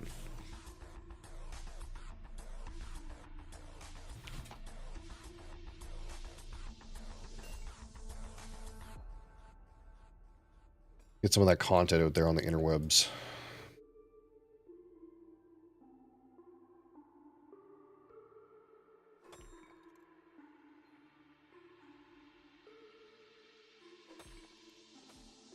And of course, next year we will try more whiskeys and review more whiskeys. And hopefully do some more rums and cognacs and gins. And maybe I'll try tequila.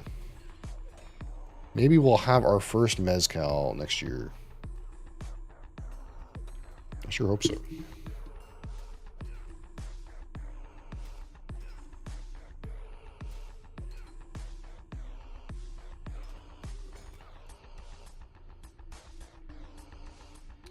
Holy. It takes some time for a number to go up in this game.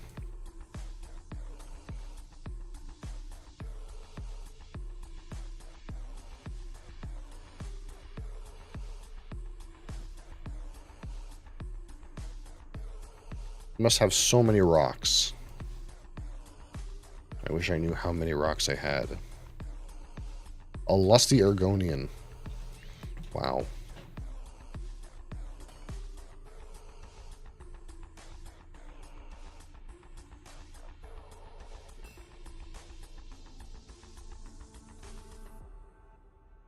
And of course, yes, we got to dedicate this year to Red Bank.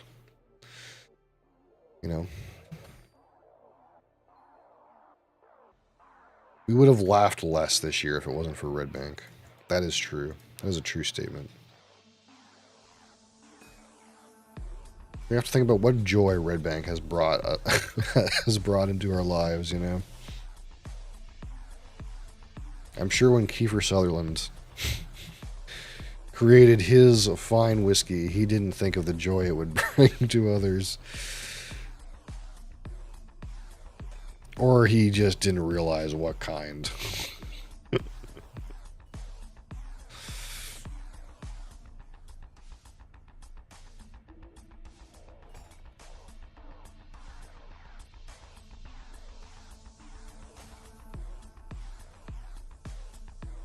After all, since it's the most selling whiskey in Canada, in fact, they're selling so much they had the ability to give hundreds of bottles away. So it's a hot commodity for sure.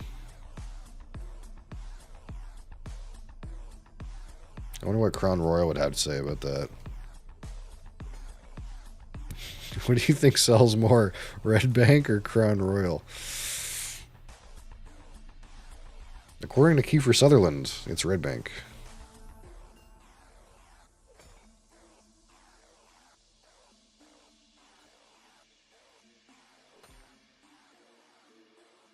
Yeah.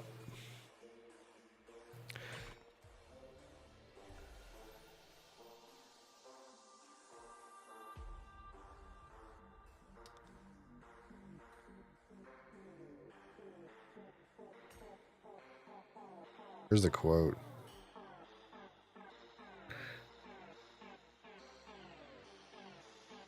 Okay, this is a quote. This is a quote for Kiefer Sutherland. Red Bank is top whiskey in Canada. We've been in Canada for over a year, and we're the #1 selling Canadian whiskey over $45. Oh, here's the caveat. It has to be over $45. So, the only reason that it's higher than Crown Royal is because Crown Royal is cheaper. Crown Royal is under $45, so you know that's how they get away with that. I didn't even read that part. I guess the biggest selling whiskey in Canada. Yeah, yeah, that's too funny actually. It probably makes his statement true when he says over $45. Because Crown Royal, a fifth of Crown Royal in Canada is only 35 Canadian dollars.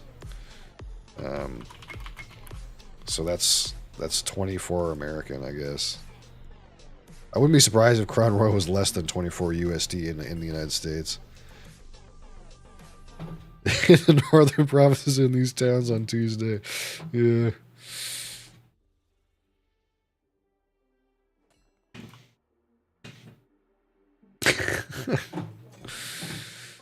Oh shit, that's funny.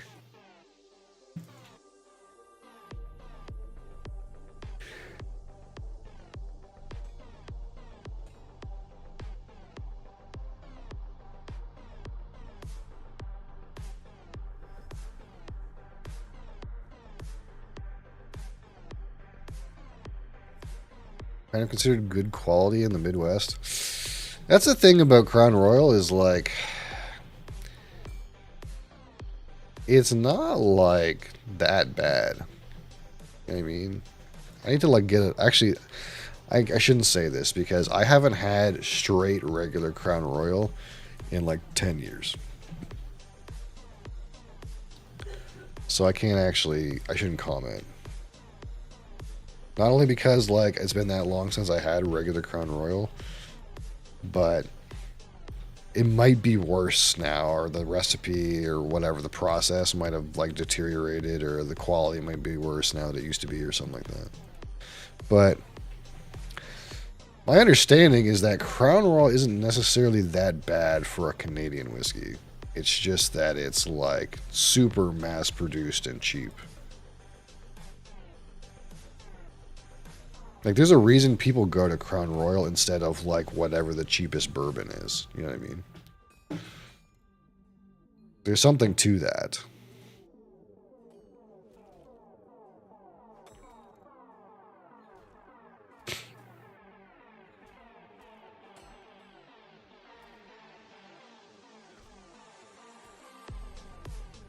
But I don't know that it's going to be like something you consider to be good. But that's like something that's in my like realm of content radar. Is eventually what I want to do is we'll do some like budget battles, man. We'll like get out the Red Bank and Crown Royal, and I don't know what other budget Canadians are there. I don't know how budget we want to go. I can't actually get Canadian Mist up here. I think Canadian Mist is actually an American product, as silly as that sounds. What else is around like $35?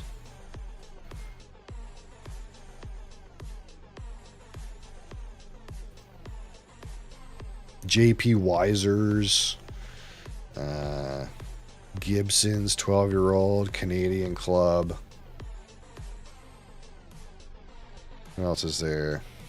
There's stuff that's cheaper than that, but I don't know how cheap I want to go. Because if you go all the way down here and look at like Hiram Walker SO or Seagram's or anything like that, that's just like, that's just alcohol water, really.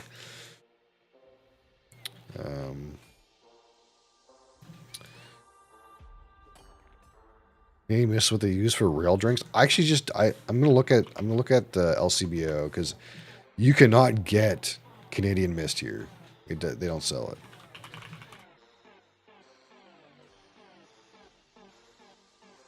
Yeah, like LCBO doesn't have Canadian Mist. Like, I think Canadian Mist actually doesn't get sold in Canada. I think it's actually an American product. Canadian Mist is a brand of blended Canadian whiskey produced by Sazerac. So that's Sazerac Rye, Buffalo Trace. What else do they own? Barton, 1792. A. Smith Bowman Distillery. Anyway, it is made in Canada.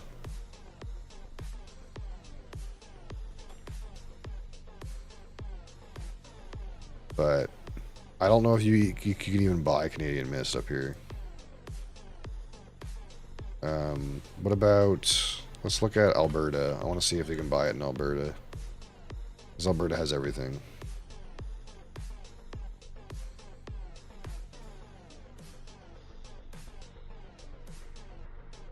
Yeah, so you cannot buy Canadian Mist in Canada. It's a Canadian whiskey made for the American market. I just know it exists because it's like whenever they talk about Canadian whiskeys on like American whiskey shows, Canadian Mist always gets brought up. It's like, well, you know, it's not as bad as Canadian Mist. It's like, well, it is Canadian. It was made in Canada, but we don't drink Canadian Mist up here. That's just a misrepresentation of Canadian whiskey that they send down there. But it's not entirely inaccurate.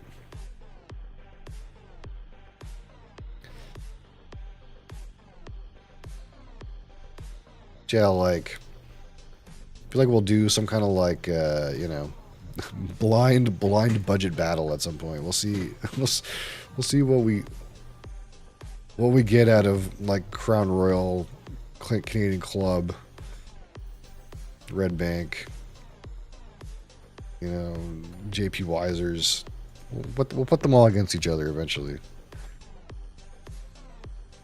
See how we feel about them, you know. I'm not opposed to like reviewing shit whiskeys. It's just that I prefer not to drink shit whiskeys, so it's not going to be my first choice. Oh, this guy leveled up. Congratulations to him. Me and this Neroda guy have been walking around the same friggin' rocks for like an hour. And now he's 721, so he dinged. Congratulations, you dinged.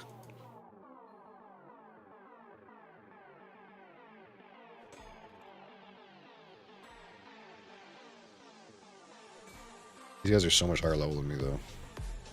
This guy's like quadruple my level.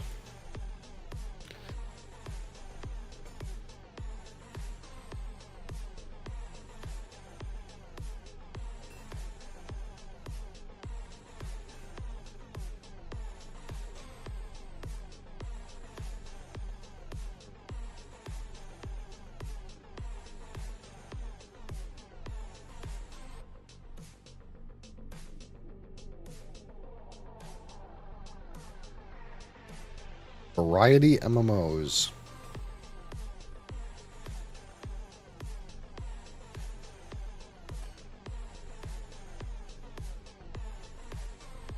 All these guys around here are like over 1,000. This guy's only 600, I guess.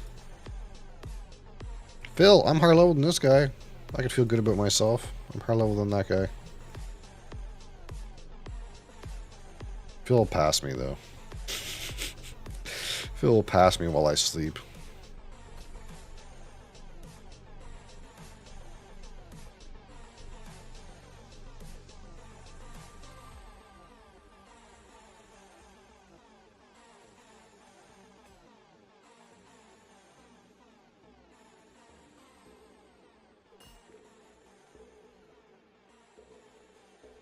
Freaking magic.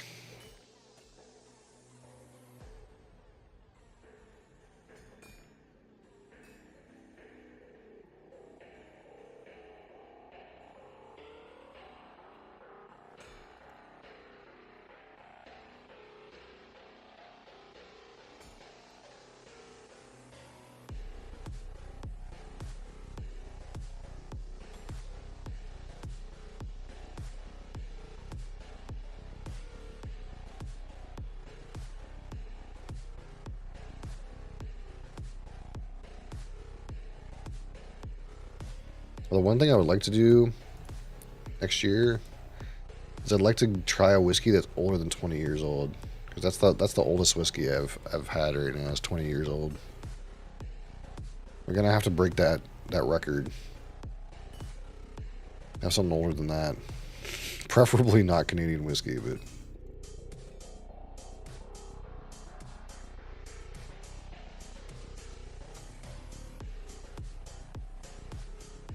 Getting something older than that in Scotch, though, it just tends to be really expensive.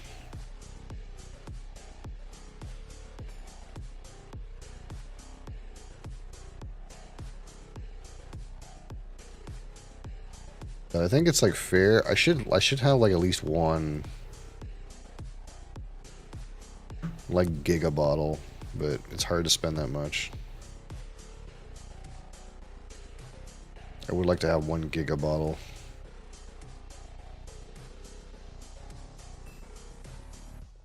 I think that at this point, the most I've spent on one bottle is $195.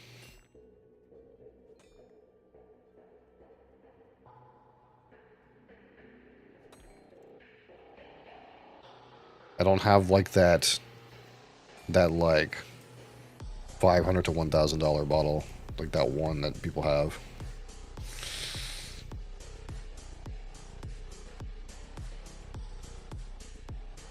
But that's a lot of money.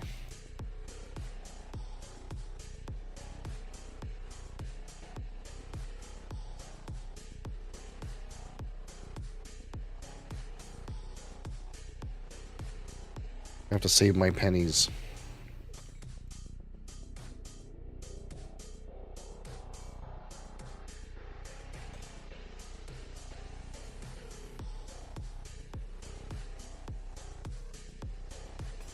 Ugly Beast Man.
I'm full. Hold on.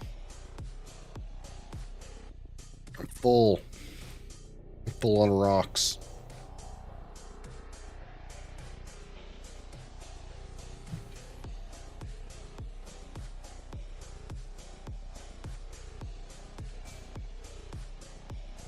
We're getting close. We're getting close again.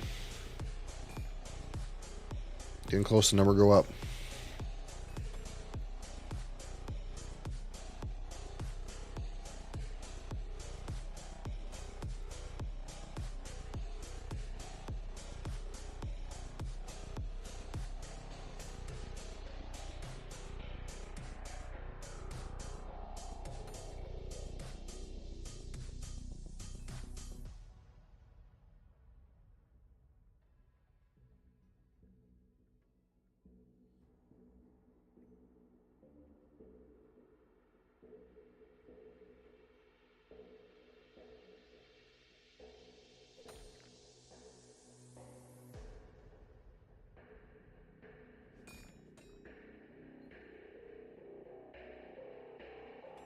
What am I doing tonight?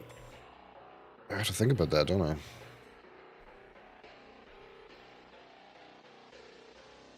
It is a night to do things on.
Yeah, this would do well if there was some kind of like thing you could get.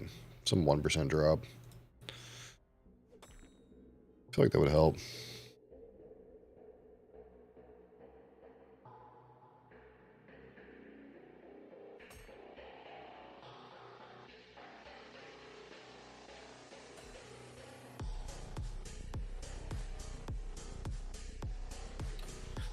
Yeah, let's dump this. Get some water. Some water.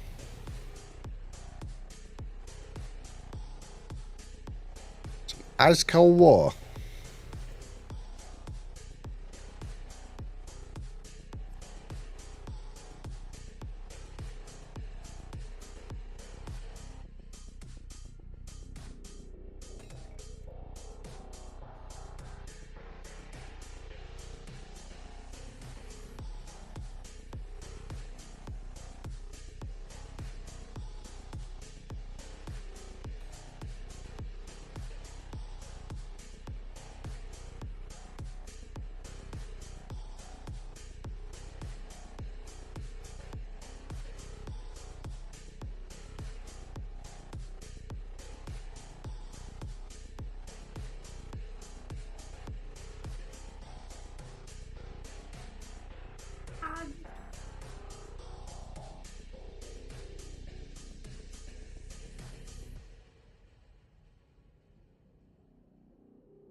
friends.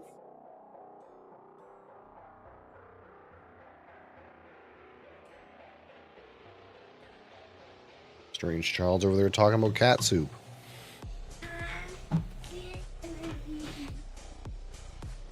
What? Oh, what are you talking to me about? Are you talking to me? Yeah. Look, you can come up here if you want to.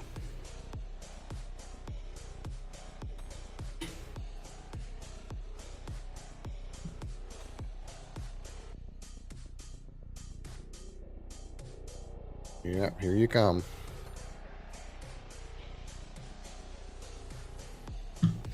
Are you here to give me a piece of your mind?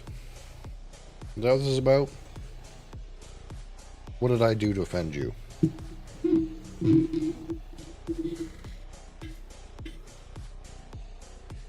Huh?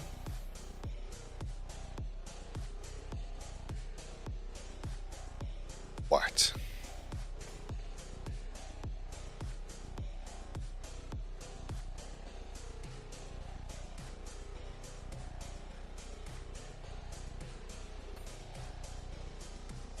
My goodness, baby.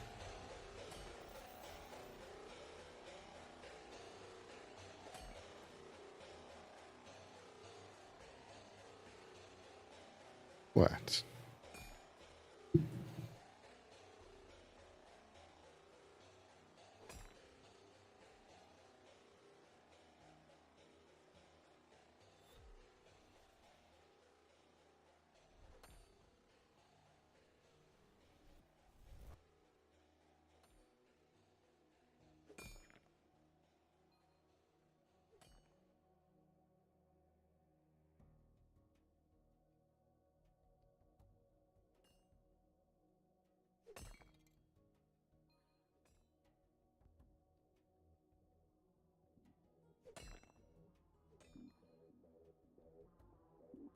Do you need your own water?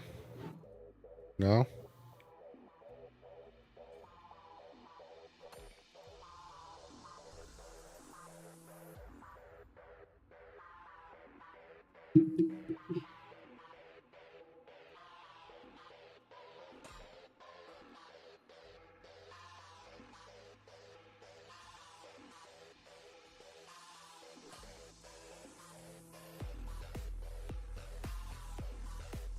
That's fine. I can get you your own.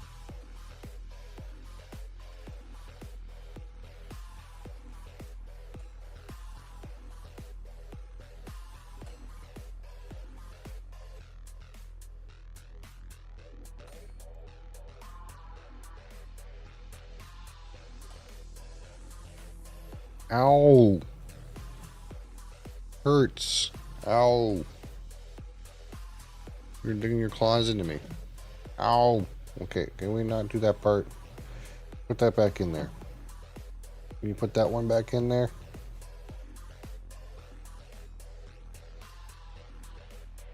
Ow.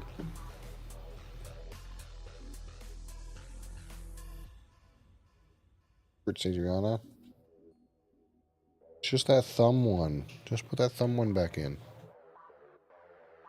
Ow. Getting stabbed.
Oh, darling, that hurts so much.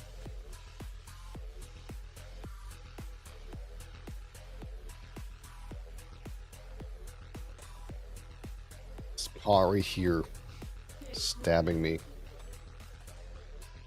Don't stab me. Oh. Let me move around a little bit. Ow. Your daughter's stabbing me. Wow. Oh. Showing me she's the boss, eh?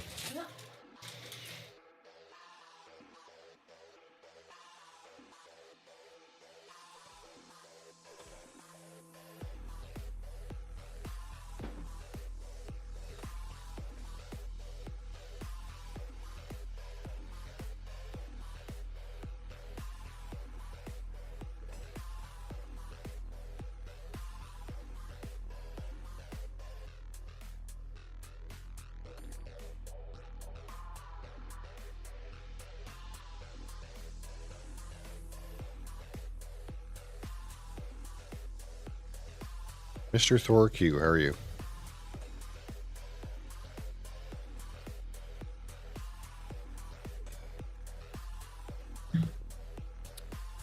What's the TLDR on this game? Click a rock and number go up. That's it. Or if you prefer, Mom, can I play RuneScape? We have RuneScape at home.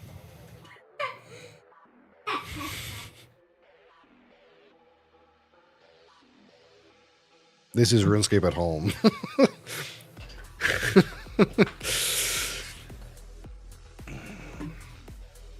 We're just chilling. We just click rock and number go up. That's all. That's all that happens. And cats stab us with claw. She's not stabbing me anymore. Are you satisfied with my blood offering, cat?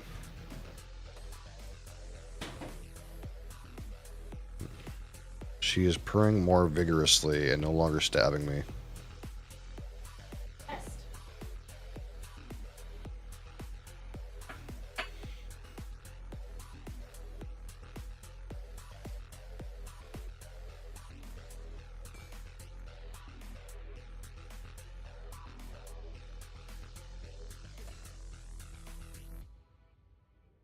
What?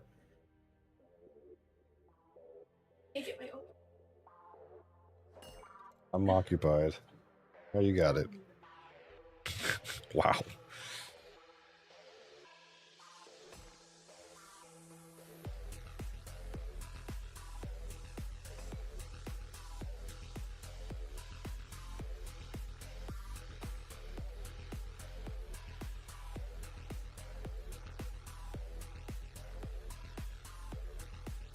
Yes, this is the most high impact, high energy gameplay experience. We click rock and number go up.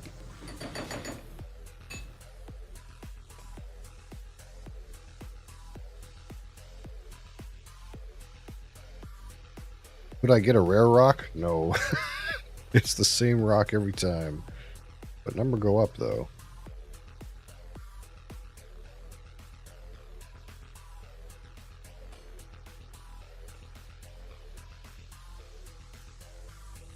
Usually I don't really stream this game because it's like, maybe not the most entertaining thing to watch. But I'm like in between things right now.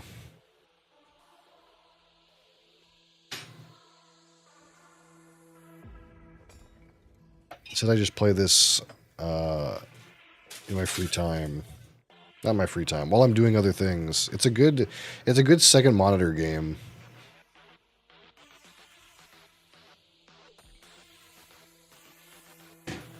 It's made by the guy who originally made RuneScape, but then he sold RuneScape.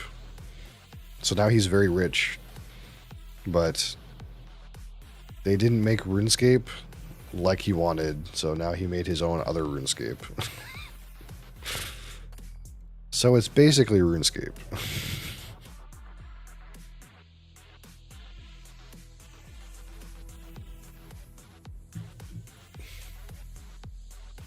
It's okay though, because pretty soon,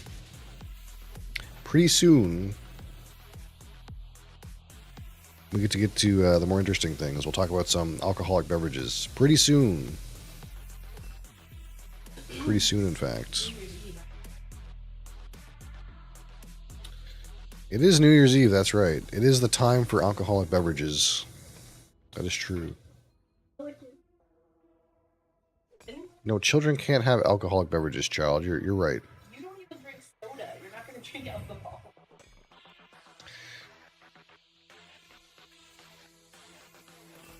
Our child is cautioning us against the use of alcohol. He's been well taught.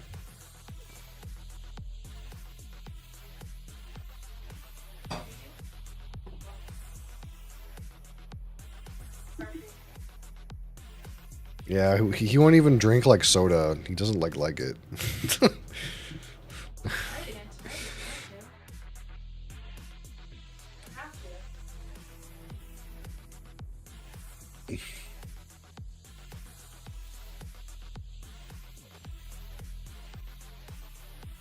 You know, we have a bit of a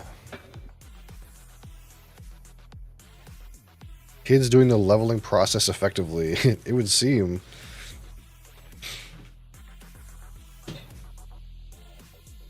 The meta health strat.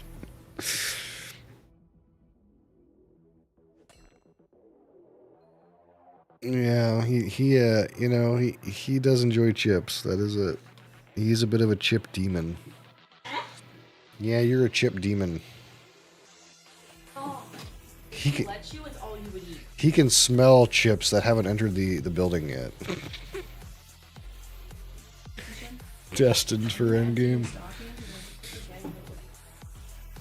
I'm not. I just have this Have an arrow bar? He ate a whole arrow bar When? while you're at the gym. And you're still hungry? Live long and eat many chips. Yes. as this.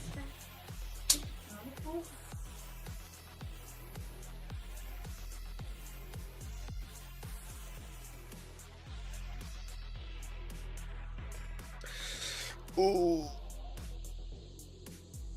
was thinking about starting alcohol early because I have like an extra thing to do, but I know everyone expects me to start alcohol in 22 minutes. So if people are going to arrive for the alcohol hour, I shouldn't start it early, I suppose. Because I know some people specifically come by for that segment. I'll just have to be concise.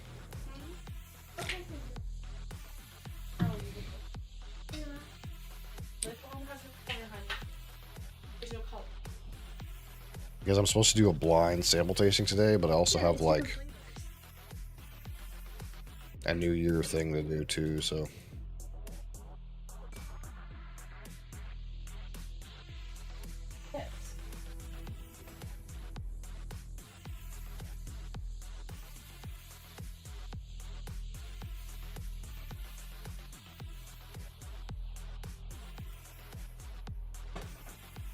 I posted my first YouTube short.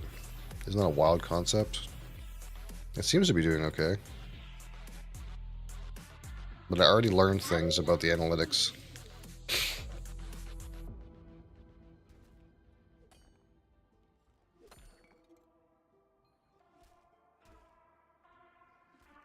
Party animal. Yeah, I'm not a party animal.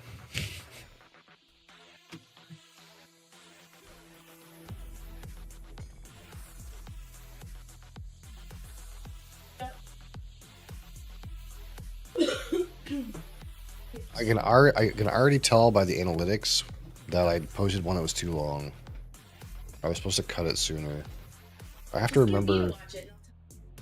I have to remember that the average attention span of somebody on shorts is like half as much as I should think it is. Like 24 seconds, it should be 12 seconds.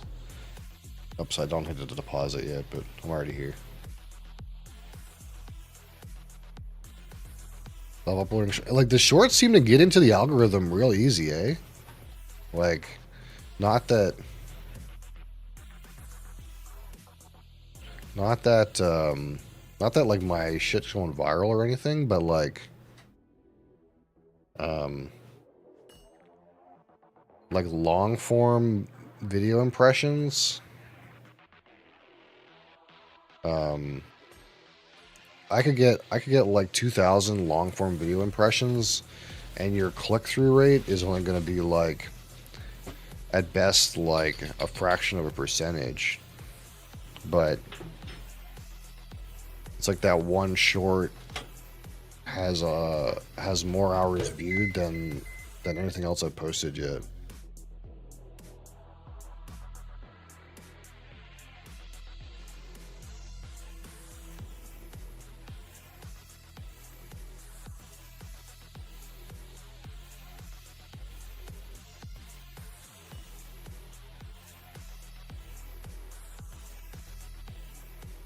Because like the issue with this whole game, as I'm sure you know, it's just this is an exposure game, right? So it's like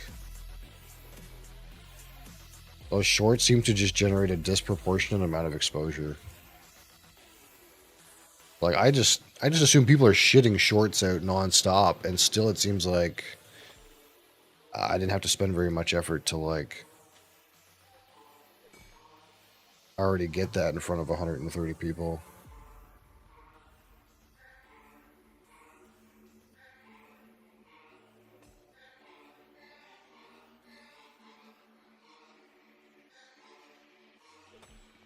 I imagine the conversion rate isn't as high though. Like, probably like someone sees your short and then like just flicks by it too, right? It's like they're probably, even if they enjoy your short, they're like probably less likely to convert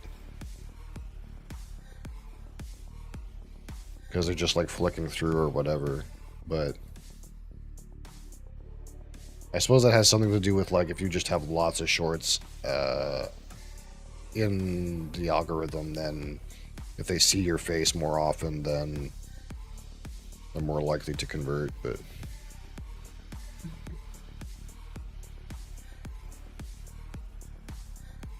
exposure game.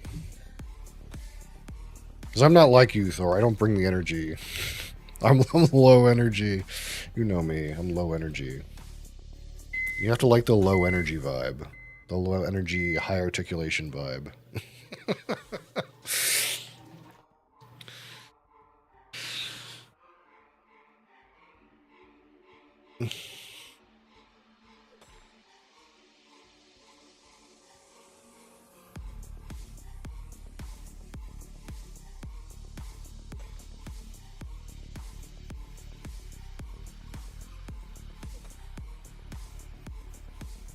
Styrofoam banana hat.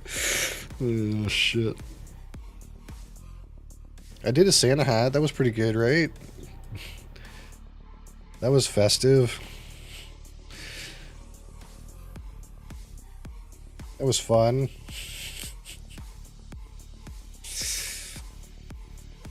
We'll just have to make a juxtaposition of fun hat, but low energy personality.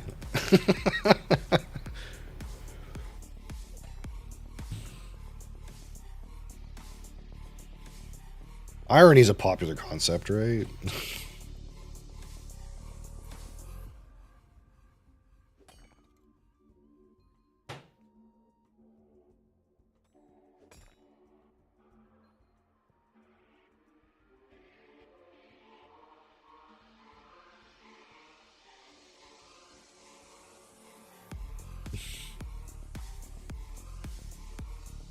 See something. I'm always going down here too early. I like go into the second room and see that all the ore has been mined. It hasn't respawned yet, and I'm like, I should deposit. But really, I'm supposed to just stand here and wait for it to pop up.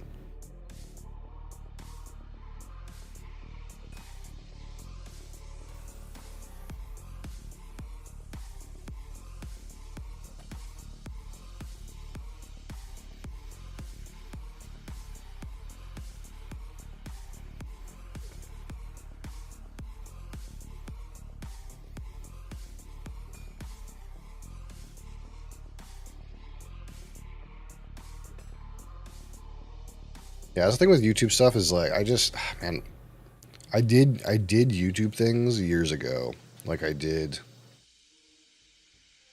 like I had like back in the heyday, okay? Back when League of Legends was brand new. I had some League of Legends video guides that I made that were in the thousands of views. Like they hit really well. But the thing is like those videos took multiple weeks worth of footage and 1 or 2 days worth of editing. And I'm not about that. I don't have time for that shit.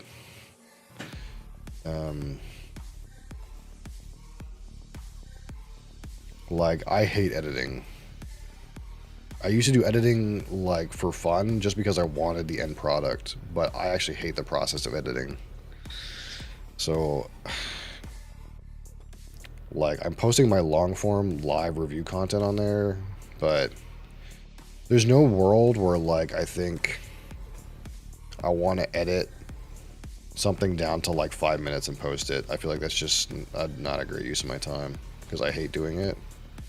And, I'm not going to produce nearly as good of a product as people who, like, edit really well, have good camera footage, you know, are pretty concise about their topic. Like, it's just not me.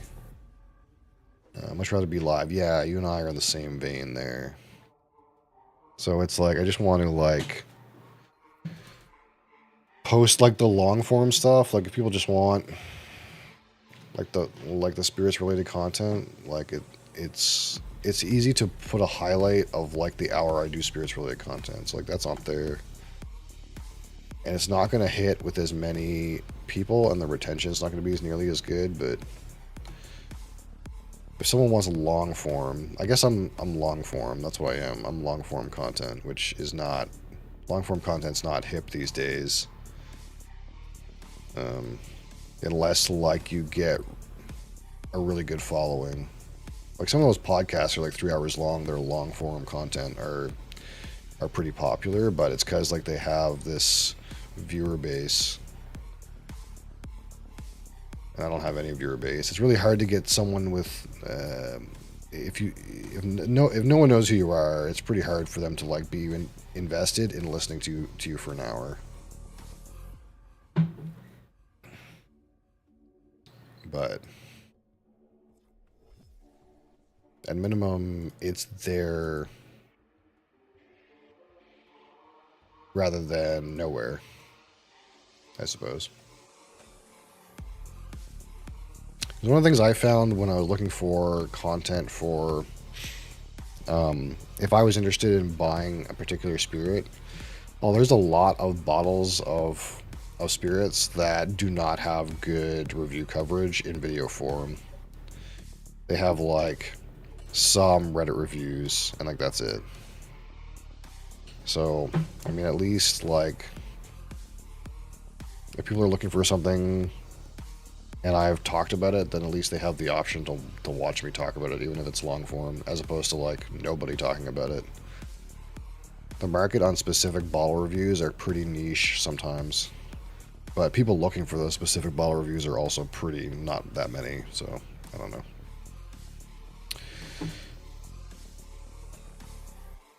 Unconquered market, but very small market.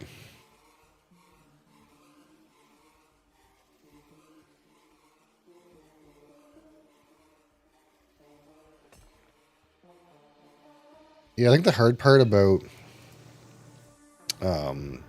clipping your own content, it's way easier if you have a large audience, because people will clip content that they find funny or they find entertaining. and then it'll just appear in your clips, like they do the work for you. But the hard part for me is like, I can look at moments that I think are funny, but maybe they're not funny. Like, you know what I mean? Maybe they don't hit as well as I think they hit. And you don't have that like specific feedback unless someone types in chat that they find something entertaining specifically. It's hard to like clip your own stuff because like you don't really know the audience response.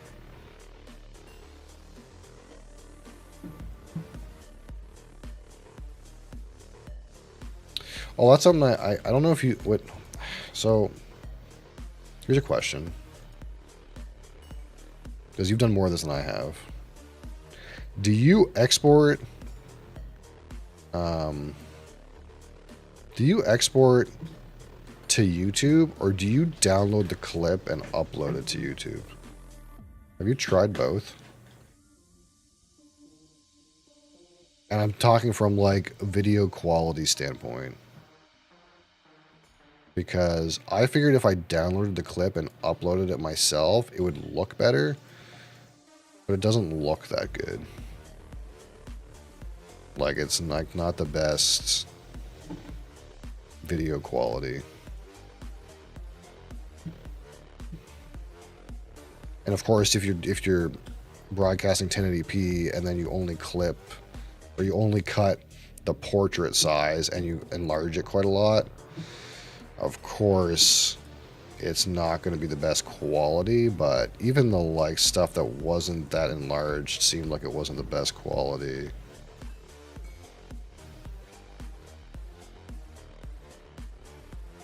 Okay. Because I think there's just no way if you do a portrait clip, like a shorts clip, and convert it to a portrait with the Twitch tools. I think there's no way if you do that on a live stream that it's going to look as good as some people's shorts that are like crystal clear, because those people have like made a short specifically to the resolution of an aspect ratio of the shorts portrait box. And like if you clip a stream, it's always going to be, something's going to be enlarged or something. But that's the one thing I noticed is like it seemed like the quality of the short that I posted was not as good as I thought it should be. But maybe that's just like a byproduct of ripping it out of stream footage.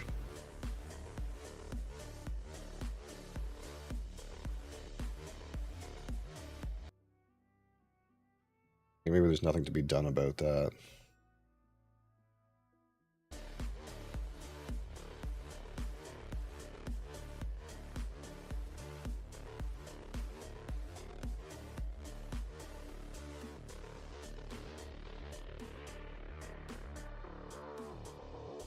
Time to go pay the price for not going grocery shopping yesterday. Oh, does that mean you gotta go grocery shopping today? Rats.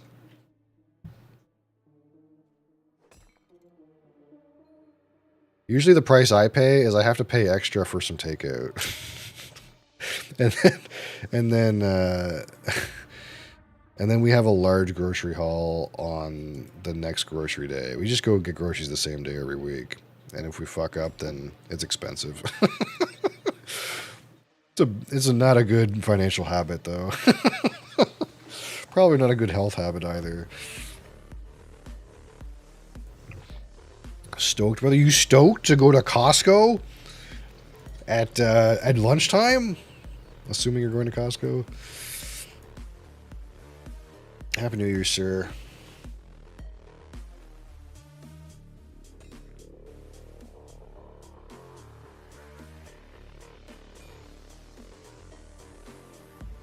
All right, 5 more minutes.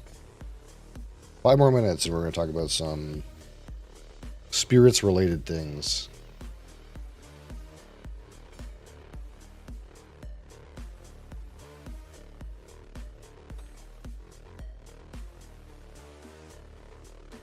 And yeah, in this vein, what I'm trying to do, so instead of editing stuff, because that fucking sucks, I need to try to like do the best and most concise one take on live stream.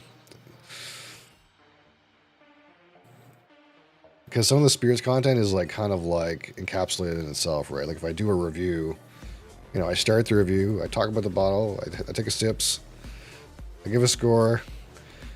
That's a video in itself. It's just that it's like an hour long half the time, and that's not great.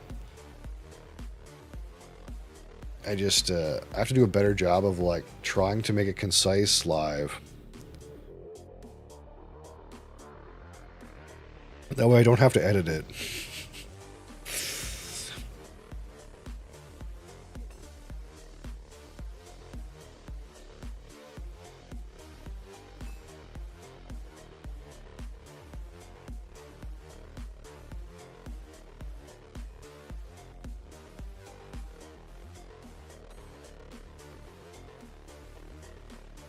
But at the end of the day, I don't really want to be doing YouTube stuff. And this is something I talked about a whole bunch before. Is like I hate YouTube, man. I don't want to do YouTube stuff. But why did you have a channel? But why did I have a channel in the first place? Because I tried doing YouTube stuff like 10 years ago, bud, and I didn't find it very fun. I found it very time consuming and not fun. That's why I don't do it. But at the same time, I feel like if I just get more of myself out there somewhere, then maybe the dividends will start coming back eventually. Again, that build it and they will come mentality.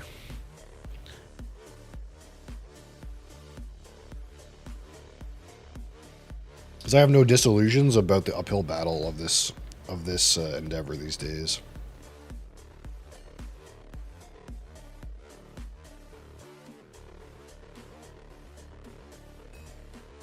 It's definitely a multi-year plan.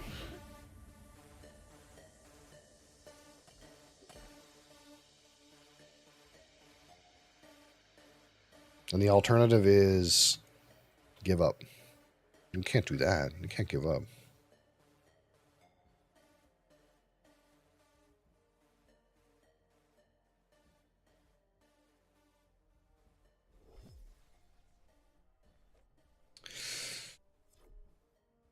Okay. What can we do? We can slap these ugly snowmen or whatever these guys are over here. Ugly beast men. Give them a slap for an undeterminate amount of time.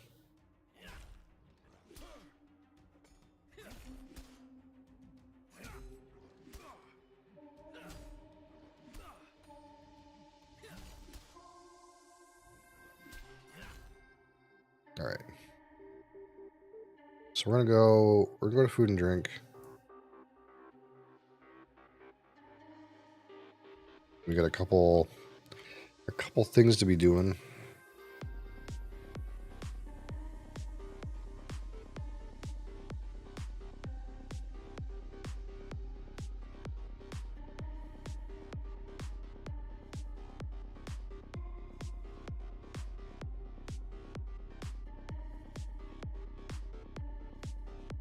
Oh, I gotta boot something up though.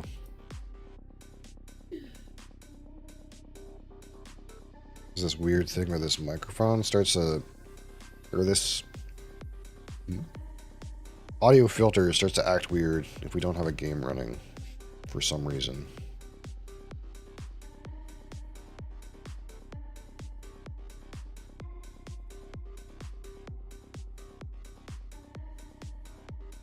Game can I just press play on?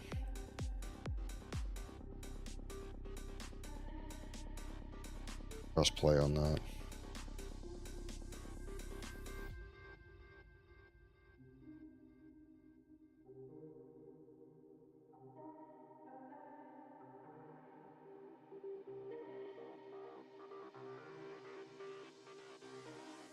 All right.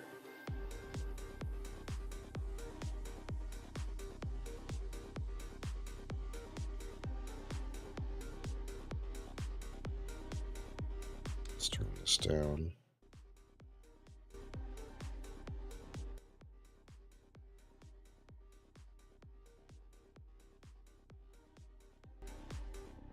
It's okay like that.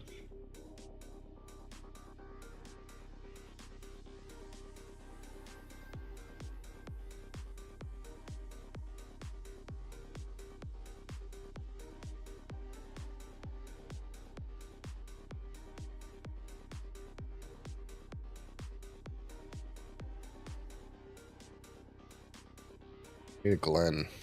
I need 2 Glens, actually. Hold on.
It's gonna be good. Oh, it's gonna be good.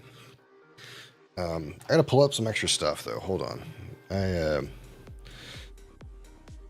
was gonna do this just right off the rip, but maybe I should pull up a couple things just so that I can try to be concise and not ramble too much. Because I want to like this first little bit. I kind of want to like try to like make this a concise, sort of a concise little blurb, and then edit it out and post it to YouTube. Which I don't want to do too much, but because again, to me, it's all about live content interaction. But I think this is a good segment idea here.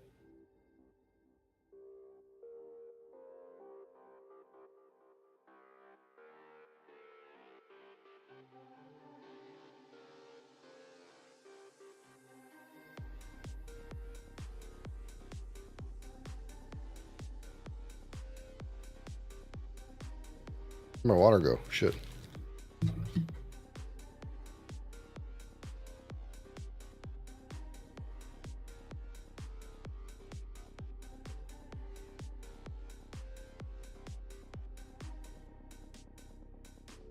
Yes, I know I didn't take care of the floor whiskey yet. Look, I'll do it today.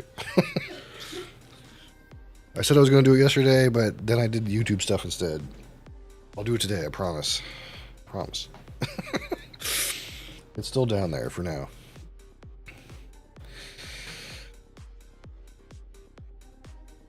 All right, so of course the new year is upon us, and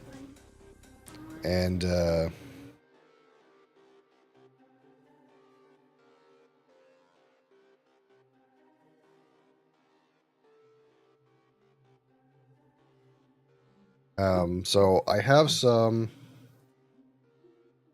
whiskeys that we tasted this year that kind of want to just highlight my most unfortunate whiskey I had this year, my most surprising whiskey I had this year, the most disappointing whiskey I had this year, the most inspiring whiskey I had this year, and what I would consider my whiskey of the year. So we'll talk about these. A awards show, I suppose. But yes, so we'll talk about my spirits highlights this year. If you're joining us from YouTube, know that I do spirits related content every day at 11 a.m. Eastern Time on Twitch TV. If you're new to my content, you can find me live every day on Twitch TV. You can also partake in some video games that we also do. But we're going to talk about an unfortunate spirit that I had this year, which I'm sure you guys know. This is the most unfortunate bottle that I've had this year. This is the a Lot 40, a dark oak 100% rye whiskey. This is a Canadian rye whiskey, 48% alcohol, 96 proof. What an unfortunate bottle. So this has some nice aromas to it. It's got like a root beer, licorice, sweet character going on. It is originally aged 7 years in a number 2 new charred oak barrel, and then finished in a number 4 charred oak barrel. But there is a horrible spice bomb on this palate. I've called this bottle liquid cinnamon. There's spice character that just overrides everything good about this particular bottle. I've heard other people talk about this bottle and say it's like really tasty and really robust and all these kind of interesting, it has character. The aroma has character, but man, to me, like, this thing has been an unpleasant spice bomb almost every time I've put it in my mouth. Definitely unfortunate. It's an unfortunate whiskey. Hopefully we find a less unfortunate one next year, but I wanted to like this. The regular Lot 40 is not bad. Makers had the spice bomb too. Spice is not your jam. I don't know that spice is not my jam, but there's like a certain like strength of spice that to me is overbearing and it ruins everything else.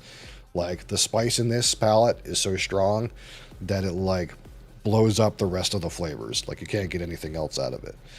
And that's the same a little bit with Makers. Makers, it didn't overwrite notes.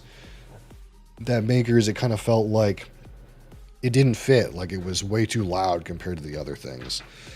So yeah, this is my most unfortunate spirit of 2024, the Lot 40 Dark Oak. We'll shove that here for now.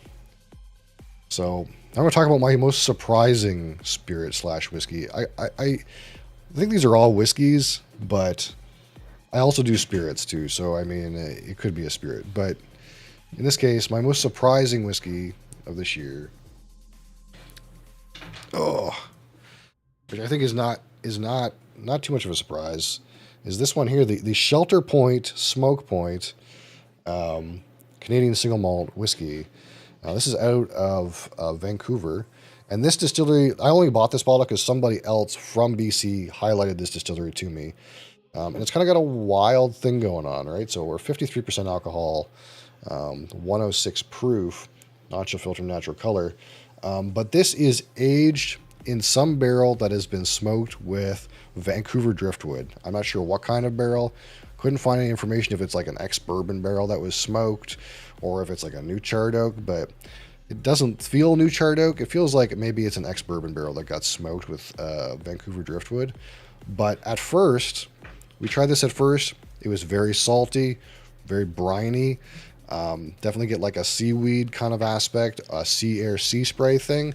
A little bit of like your typical orchard fruit kind of spiciness notes here. But on the review of this bottle, Holy, this nose was crazy. It had all kinds of interesting notes, all kinds of interesting combinations.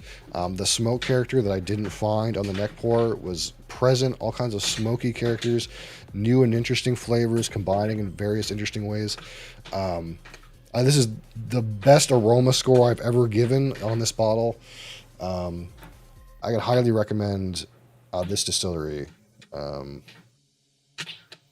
It's definitely surprised me. This is definitely my biggest surprise this year because I didn't expect very much from this, but it ended up being way better than I expected.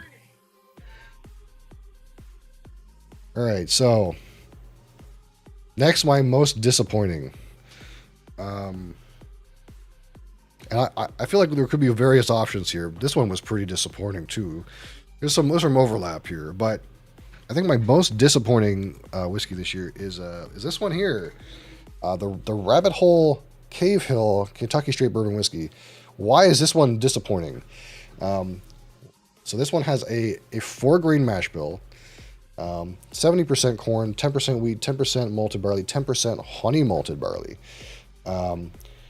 and the notes on Rabbit Hole's website kind of described it almost Scotch-like. There was some interesting notes in there that didn't really appear to belong to bourbon. And of course, this is the one that has the sneaky 3-year age statement on the back. It is actually pretty young. It's a 3-year age stated bourbon. But the sad part is I went into this kind of hoping it would be something new and exciting between the mash bill and whatever they do over there, and maybe just it being a bit younger, that it would surprise me in some way. And the result was this was bourbon. This tasted like bourbon. It had a little bit of something different, but it was still mostly just bourbon.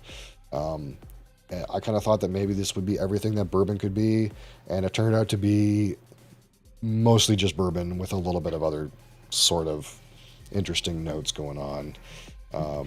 It was not the Scotch-like bourbon I was hoping for. And in that way, it was disappointing. It was a disappointment.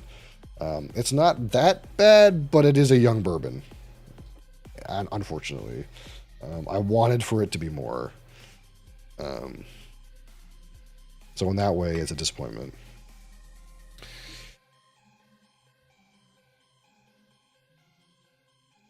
All right, so my most inspiring spirit of this year, and for me, when I say inspiring, just a reminder of everything that spirits can be, and a reminder of that there's so much room to explore in this realm of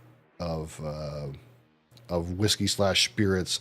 That there's always new things, and constantly sometimes you'll get a bottle. It's like, hey, I've had so many whiskeys somewhat like this before, but every once in a while you get a spirit like this, and it reminds you that there's so much potential, there's so much world unexplored space out there, and it reminds you like whiskey can be so much more than 12-year-old age statement ex-bourbon bottles tend to be, and that this year was this one here. The Lichtig 9-year-old cask strength red wine matured island single malt Scotch whiskey. So this is a Lichtig that has been fully matured in a Bordeaux red wine barrel, and this has like all kinds of character that you wouldn't normally find. Without something kind of weird like a 100% red wine matured whiskey. There's like sort of tannic notes, sort of like autumn leaves sort of characters. Some strange flavors like lime in there. All kinds of interesting things. It tastes nothing like any other kind of spirit that I've had.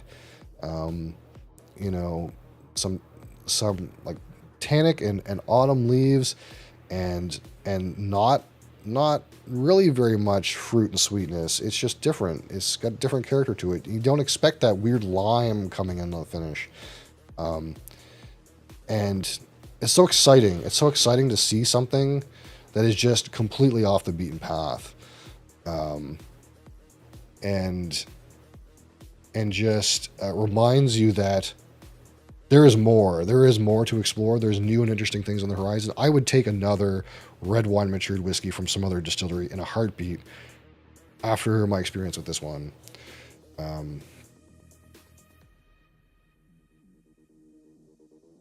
Of course, let's talk about what I would consider to be my spirit this year. My number one spirit this year that I think if you can get one, everyone should try. Because as soon as I experienced this whiskey, I was like, I can't stop talking about this whiskey. I haven't drank very much of it because I want to preserve this one. I don't think I'll get another bottle. And my God, is it tasty!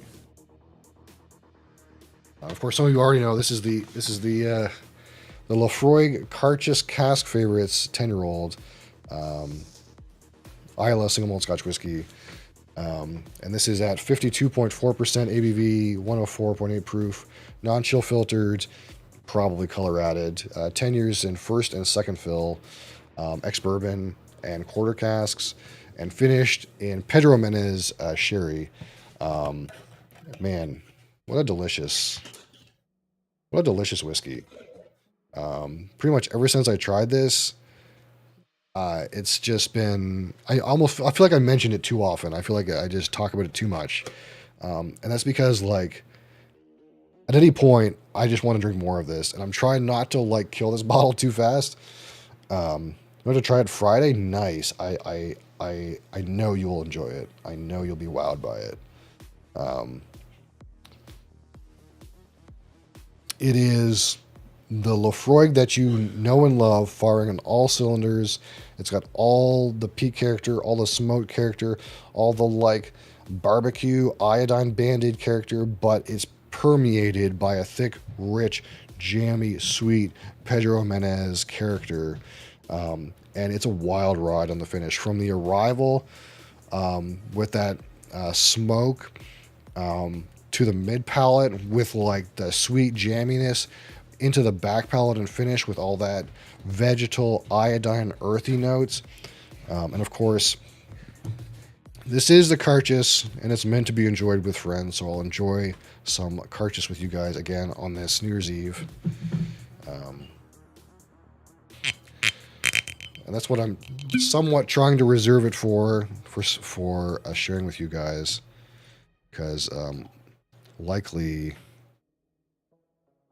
I will not get another bottle of this. It's sold out near me. I don't know what the stocks on the internet come out to. I should have bought two. Honestly, I should have bought two of these. But at the time, I didn't know. Great price too. Same price as the cask strength, and it's not quite cask strength, but it's pretty high proof.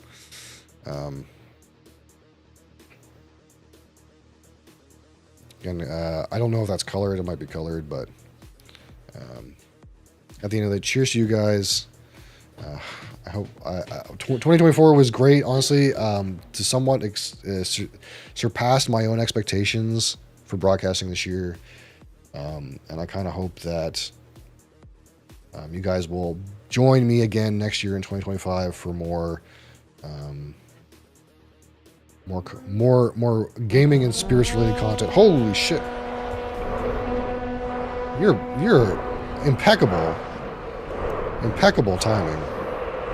You have impeccable timing, Zaramaru. Holy shit. Thank you. Impeccable timing. Well, I guess this is to you. Zaramaru. This is the Laphroaig 10-year-old cast favorites, Carchis, Pedro Menez finish. Cheers to you and 2025.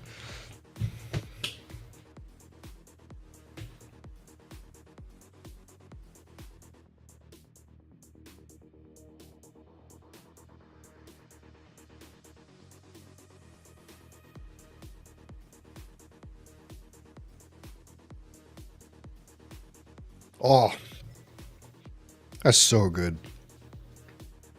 That's illegal. This bottle is illegal, especially for the price. Holy frig. Yes, Sarmar, thank you. And your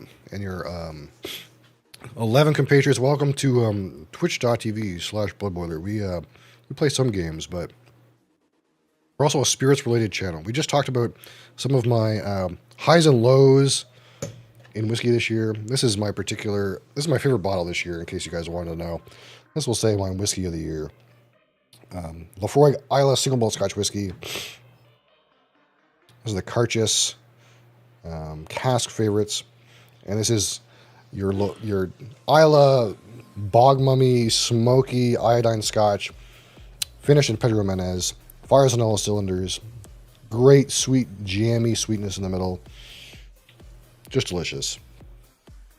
2023 was white port and Madeira casks. Yeah, so I haven't had that one. I would definitely love to try that one too. The thing about Carchus is, like, again, it's a limited release that they only release once a year. So some of those older ones you can't get at retail anymore. You would have to find someone who has a bottle or a bar that has a bottle, right? I think the bar that's near me has some of the older releases. I should probably try some, to be honest. It's just hard to get down there. Because if you go down there and consume alcohol, then you have to, like, take the bus back or get a taxi, and that's expensive or whatever. Yeah, we're talking about whiskey. We're in the middle of our whiskey segment, I suppose. I do about an hour of spirits related / whiskey content every day. Right now we're enjoying again some Lafroy Carchus 2024, but we're also going to do a blind sample here in a minute. I've just ruined my palate with this amazing Isla Scotch.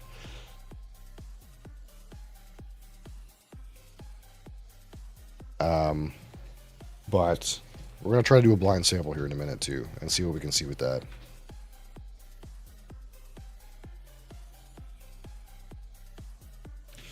So any of you guys who are not abreast with the Isla Scotch, it is a malt that is smoked with peat smoke during the malting process.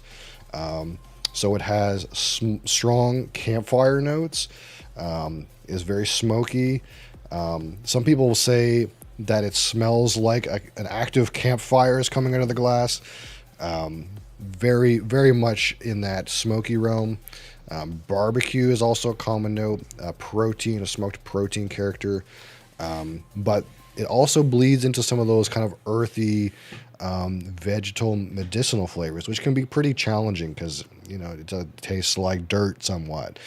Because it's not smoked with, like, hickory wood or logs or whatever. It's smoked with peat, right? So there's some earthiness, some sludginess, some vegetal notes that get mixed in there. But this one in particular just has a lovely sweetness, almost like barbecue sauce kind of thing going on when you mix the two together.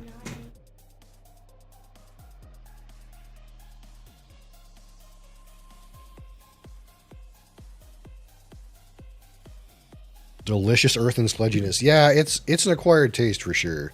You get used to some of that earthiness and come to crave the smoke. The smoke protein notes are my favorite for sure. But man, this one is wild. Like on the nose, you get that campfire smoke, but you get that underlying plum, jammy, sweet character from the Pedro Menez cask.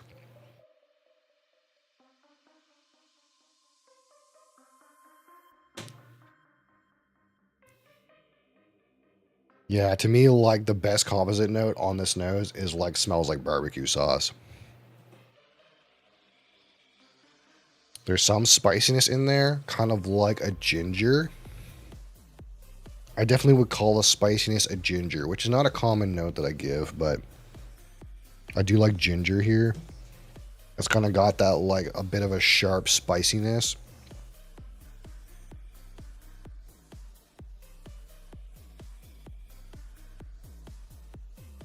A little grassy. Some of that Band-Aid is in there.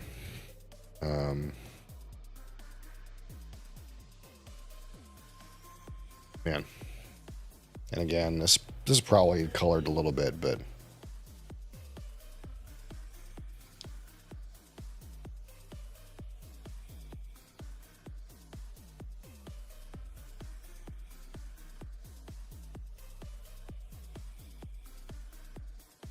oh, the finish is like earthy, woody, smoky. You got some real good chocolate essence in there. A little bit of that baking spice. And palate is like a real roller coaster. It's really like smoke notes on the front end, sweetness in the middle, and then that vegetal, earthy sludginess on the back palate.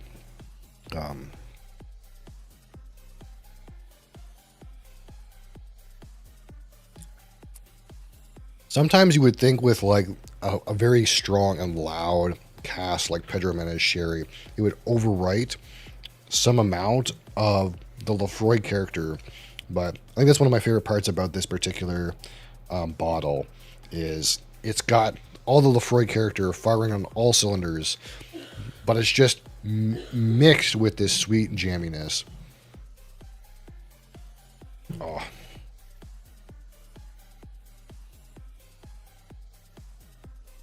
Yeah. It's illegal. It's definitely illegal. At the price, it's so illegal. Yeah, if you can get this one, if you can try this one, do it. You'll love it. Well, if you love Isla Scotch, you'll love it. Goddamn.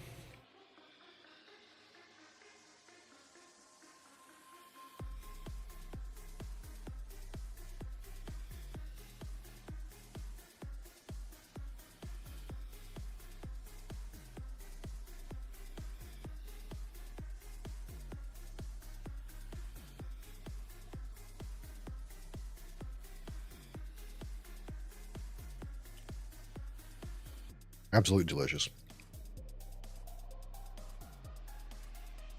So that was my slight blurb, my ups and downs of this year. So we'll get all this out of here. And next we'll do a quick and dirty. We're gonna do a quick and dirty blind sample.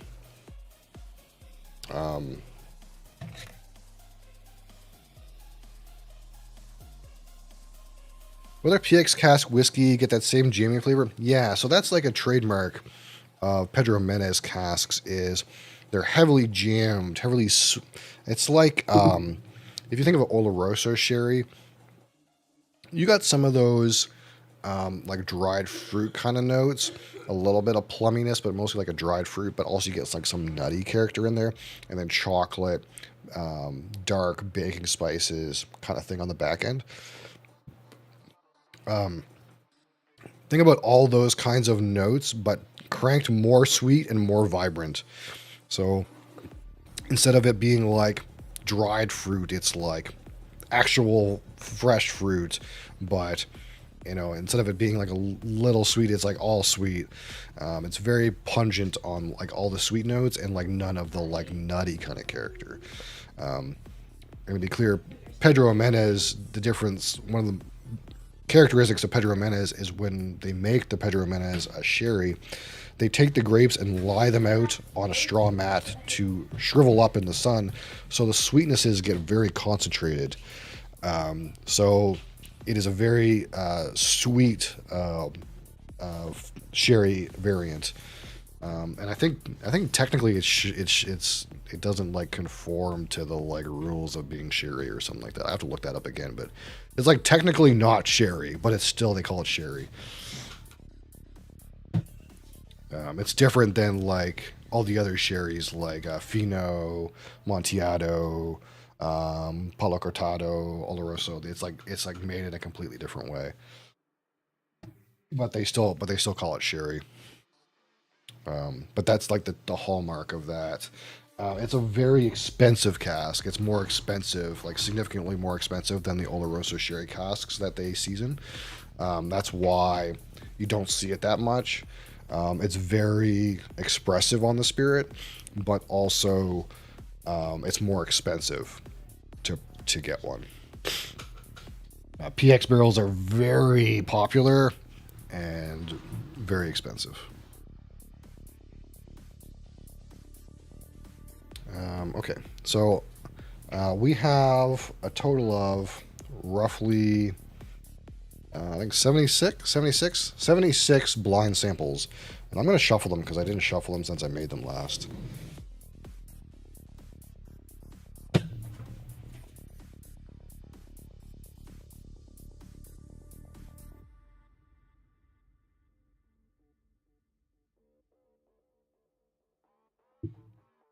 So we have 76 blind sample bottles here. Man, there's just cat all over the place right now. I'm sorry.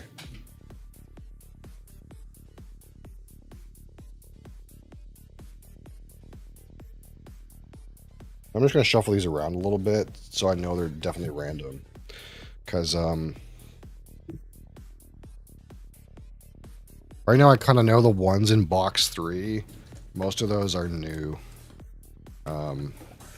But each one of these sample bottles contains a different spirit from my collection.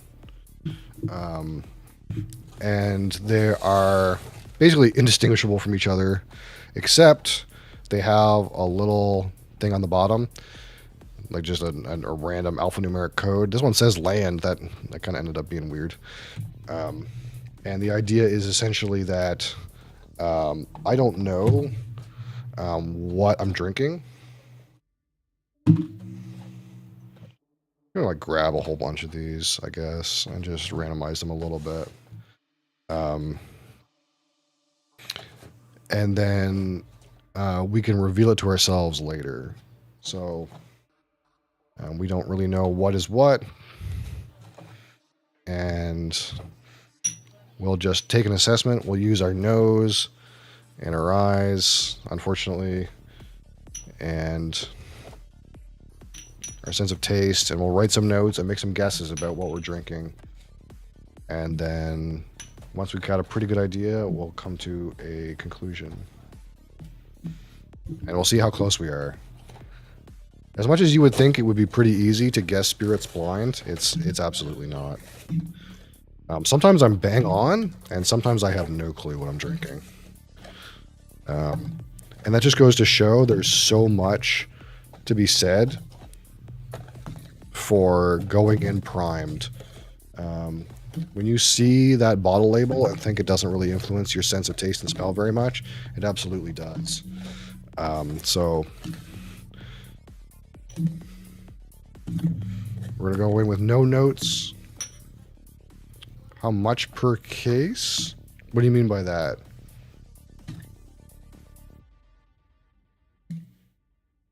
What do you mean by how much per case? I'm not sure exactly what you mean. You got that for free? No. So, one case of these little amber 2-ounce bottles is about $32. So you pay roughly $1 for one of these bottles, empty. And then I cleaned them and rinsed them, and then filled them each with individual spirits from my collection. So I constructed this on my own. And it was a little bit of work. I don't recommend. But that's the only way we can kind of have this sort of experience. And the more spirits I acquire from my collection, the more interesting this grows into. I have a lot of booze. Yeah, I mean, I have more booze than most people.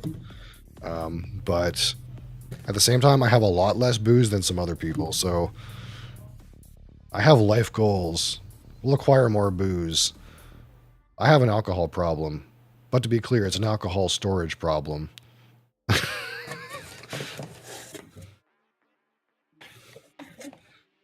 All right. Because if I had an alcohol substance problem, I wouldn't have this many bottles around. They would be gone. All right, so we're going to just randomly generate a number between 1 and 76. Now that we've kind of randomized those a little bit. And then we're going to pick a random sample bottle. Number 74, so literally the very last third one, this one here. So this is our sample from today. I have no idea what it is. It could be absolutely anything.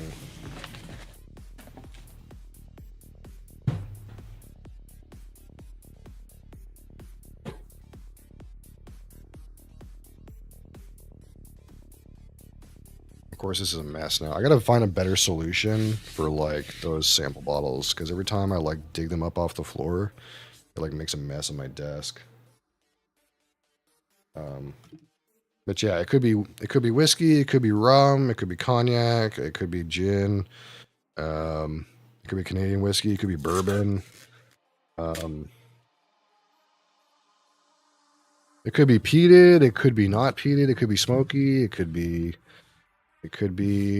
entirely bourbon, it could be sherried, who knows? But that's the fun of it. We're going to test our senses. And when we get things wrong, which we inevitably will, we get things wrong more often than we get them right, to be honest, then we can learn. We can learn a thing or two about exploring fine spirits and using our senses, and we can hone our palate so that next time we'll be closer. I don't know if you guys heard that, but child is screaming for some reason.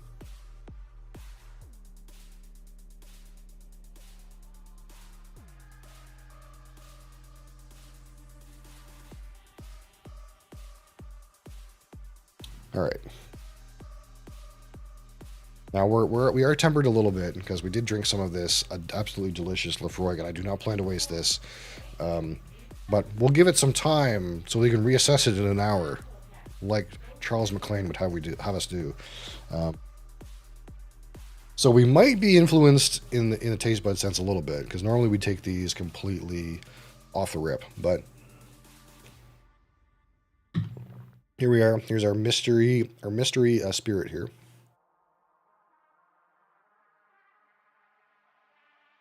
Hold on. This Glen is infected. I'll be right back. We can't allow this.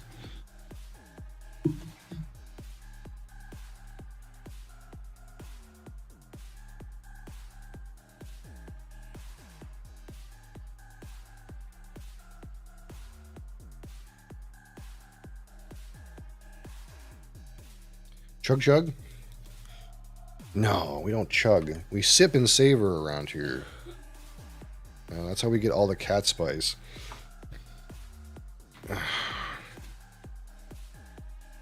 Do a cat and whiskey Twitch channel, they said. It's a great idea. Cats and alcohol, they said.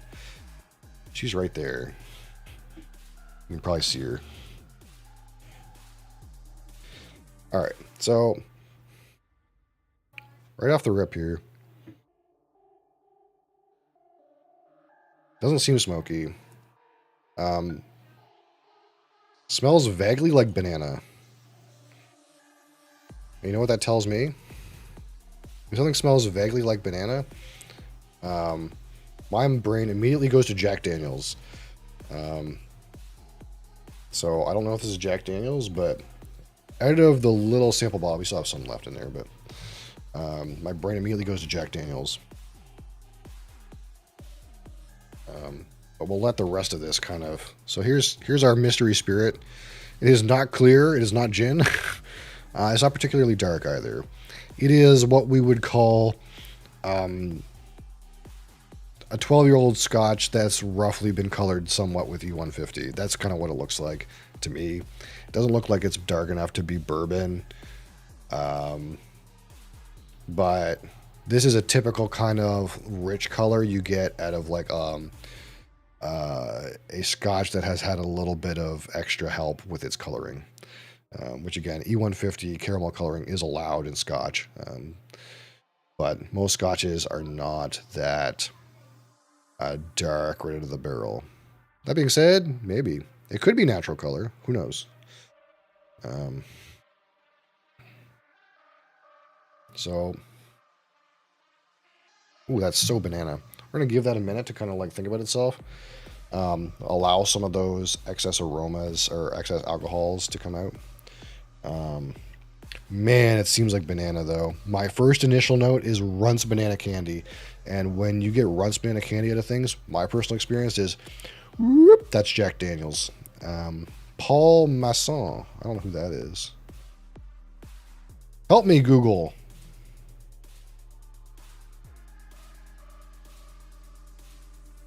French-born American winemaker. I'm not sure who this guy is, but sounds so good. We'll see. It doesn't seem particularly proofed, so I definitely detect some ethanol here, so we're just going to give it a minute. I get that amber color naturally from ex-bourbon cask depends on a few things. So if you have a first fill ex-bourbon and it's been in there for like a good amount of time, you might get to this color on its own. That being said, whether or not it's first fill, second fill, or refill on your ex-bourbon is going to depend. So, for example, we kind of have in our head that a lot of the Lagavulins and Ardbegs come in refill ex-bourbon. So, as you know, those pour and they're kind of like really, really pale. Like they're very clear, not very colored looking. And they're about 10, say 8 to 10 years in a refill ex-bourbon. So that doesn't provide very much color. If you're 12 years in a fresh ex-bourbon, maybe, could be. But straight ex-bourbon doesn't provide that much color. Sometimes something like this color, say it was 12 years old at this color, I would kind of assume, and we were talking about natural color, I would kind of assume this probably has some sherry involved if it's natural color, because sherry provides a much deeper coloration to the spirit than ex-bourbon does. Now, that being said, if something's in ex-bourbon for a long time, 15 or 18 years, it might get to that color with just ex-bourbon cask. So one thing we can show right immediately, and we barely have some of this left, but so here's this Dean Stint 18. It does matter also how much water they put into this after they take it to the barrel too, but so first fill ex-bourbon, 18 years, and that's natural color.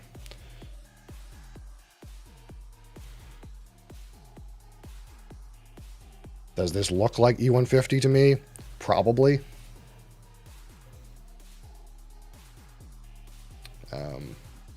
It's hard for bourbon to provide much color unless it's in there for a really long time.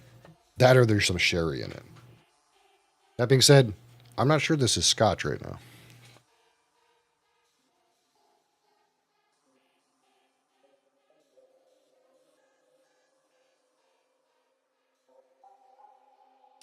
Yeah, 18 years, natural color, first fill ex-bourbon. They only use first fill. Now, it can also depend, too, on how unperturbed that bourbon barrel is. Some things that bourbon producers have started doing is after they dump their bourbon out of the barrel, before they send it to Scotland, they'll fill it full of water and shake it around a little bit and try to get some more bourbon out of the barrel walls. And that ends up resulting in a much more lacking bourbon barrel that gets sent. Even though it's first fill, it kind of acts more refill because it's been like washed out. So to some extent, you have to be like careful that you don't assume too much, because some first fill ex-bourbon barrels are not the best quality. But that's more on the particular spirit producer to try to like get barrels that haven't been rinsed, we'll say, because it's not going to result in the same flavor transfer. All right.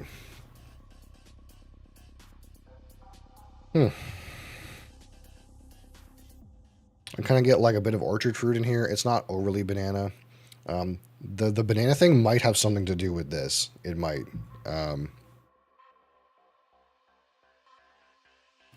It does seem like a Scotch, though. It could be Irish whiskey. The nose is not super duper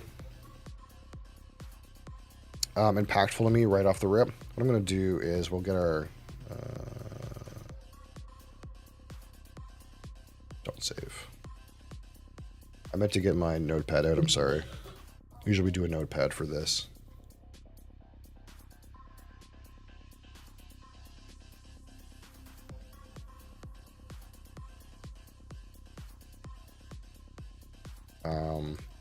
So again, it's like type.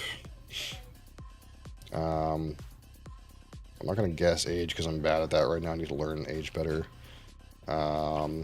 Casks, and I'll say peat. Peat is no. ABV. Right now, it kind of seems like it's like maybe 43%, but we're just gonna throw that out as a guess, and then we'll just talk about our notes on the aroma, the taste, and the finish. So right now I'm getting like we initially got some banana, orchard, and like generic orchard fruits on here.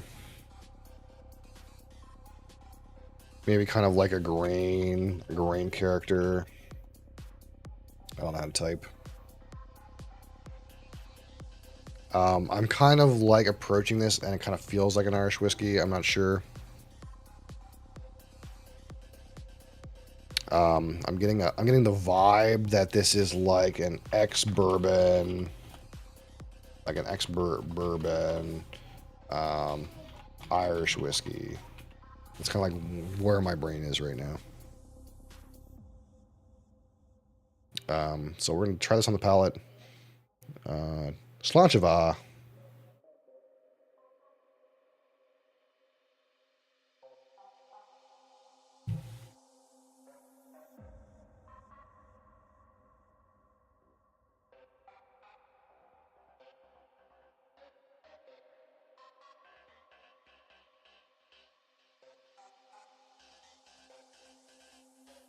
Seems a little hotter than 40.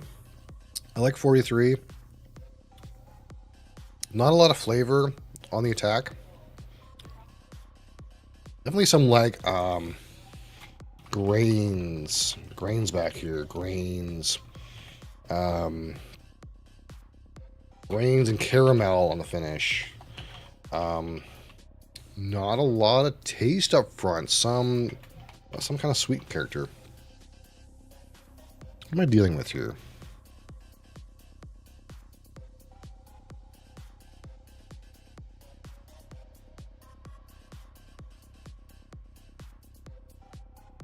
And the aroma is so turned down.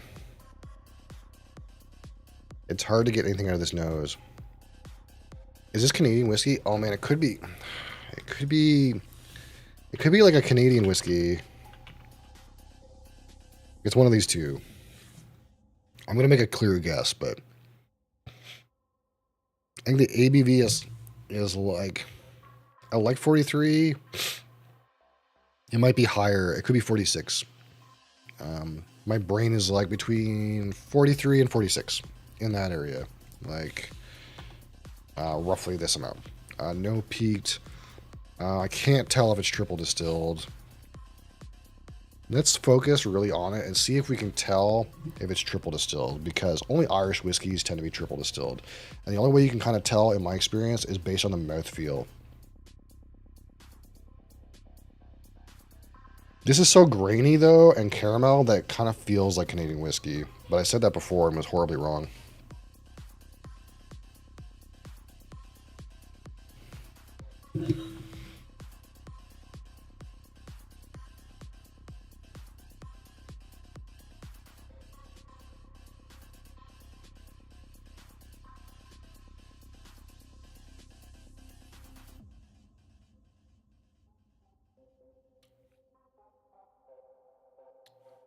Oh, it is so bad.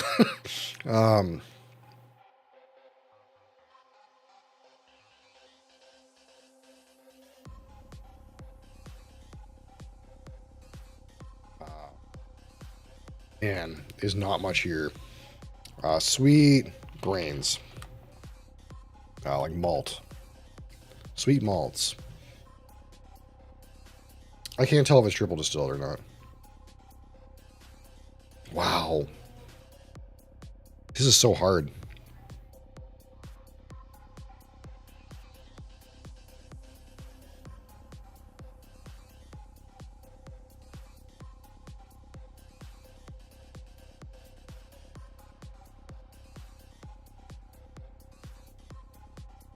I'm not getting any kind of sherry influence.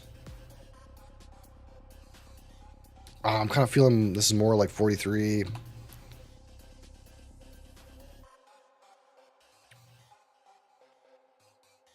Man, it is so low. Is it triple distilled?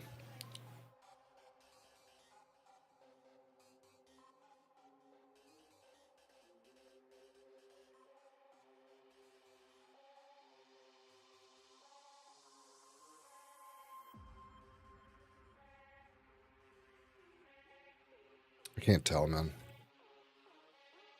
I think that means no. I think it's double distilled. It doesn't seem obviously triple distilled. What is this?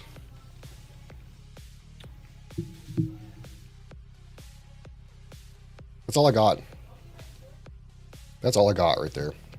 Let's do a quick cleanse.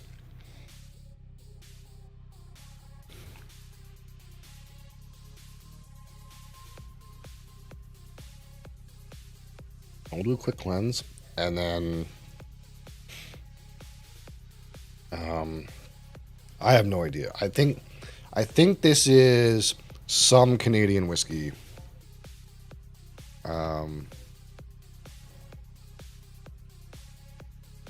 Honestly, it could be 40, or it could be 40%. The palate is barren.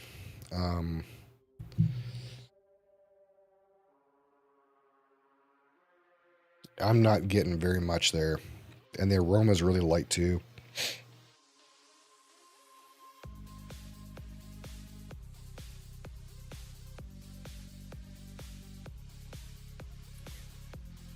What's there for aroma? That's kind of what I got. That's what I got for you. And man, the palate feels so thin. Is this Red Bank? Is this Red Bank? The thing about Red Bank is Red Bank had like a rye note way at the back. Can I get a rye note?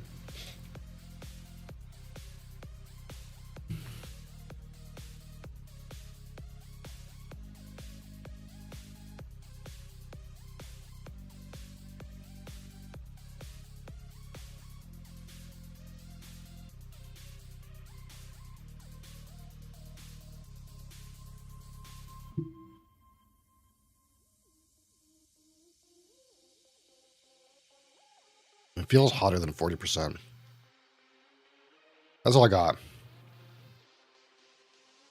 I don't think it's Irish whiskey. I think this is this is going to be Irish whiskey. I almost it's going to be Irish. As soon as I do this, it's going to be Irish whiskey. I think this is a Canadian whiskey, ex-bourbon matured, low proof, with not much flavor, and it could be Red Bank. That's my guess. Okay, with what information I have. Let's go to the judges. Let's go to the judges, okay?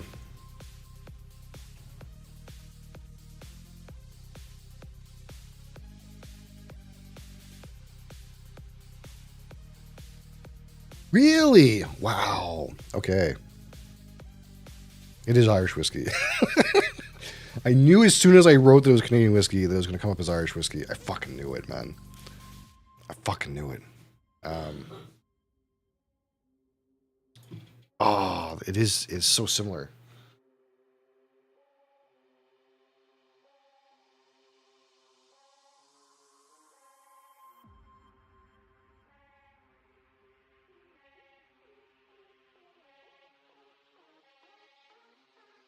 This is the apparently this is the Jameson single pot still 5 oak cask release. Apparently that's what this is. Holy freaking cannoli. So it is 46% alcohol. Man, I struggle with the flavor on this one. I'm gonna blame this. I'm gonna blame this dram here. This felt so muted to me. Yeah, 46% alcohol. Ex-bourbon, ex-sherry, and Irish and European virgin oak casks. So there's a virgin oak casks in here. That being said, I think this is color added anyways. I don't think this is natural color. This is apparently what we were drinking.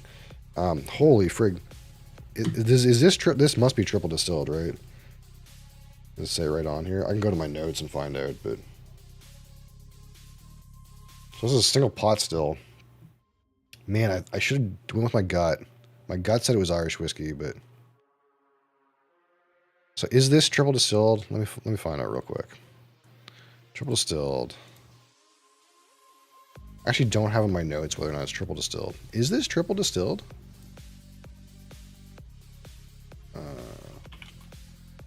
It must be.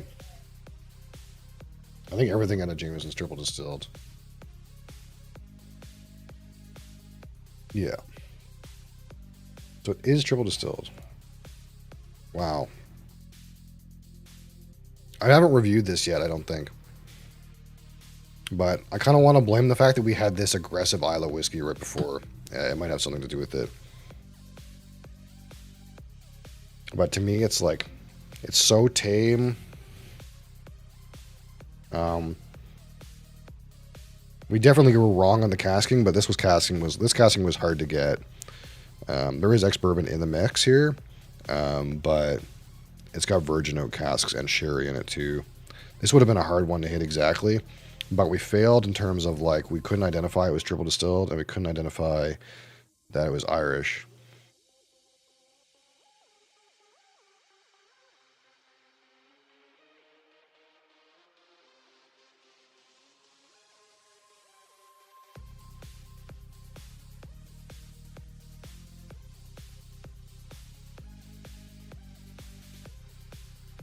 Like, I feel like going in there, I can tell it's triple distilled after I've been told it is, but it was really hard to tell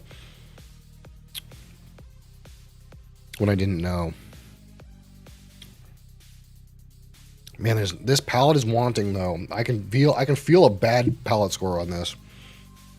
It's not much there, man. It's so smooth. It's Canadian whiskey smooth. Huh. Wild. If I don't catch you later, Happy New Year. Happy New Year to you too, Mr. Bee's Knees. Appreciate you. We got some great things in store for 2025. I hope you enjoy them.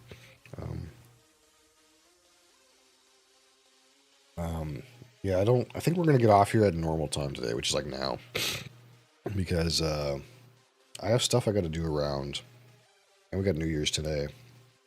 I've been trying to get to 6 hours, since I'm on vacation, but probably we'll just call it early today and make sure New Year's goes swimmingly. So I think that's it. I think that's it for me today. Thank you guys for watching. Thank you to Mr. Zarmaru for joining us here with his raid right at the perfect moment. Wild. So like I said, we do games every day on this channel. We also do spirits around 11 a.m. EST every single day. We do blind tastings like we did today. Tomorrow we're gonna fresh crack a brand new bottle. So we have one of these bottles over here, for example.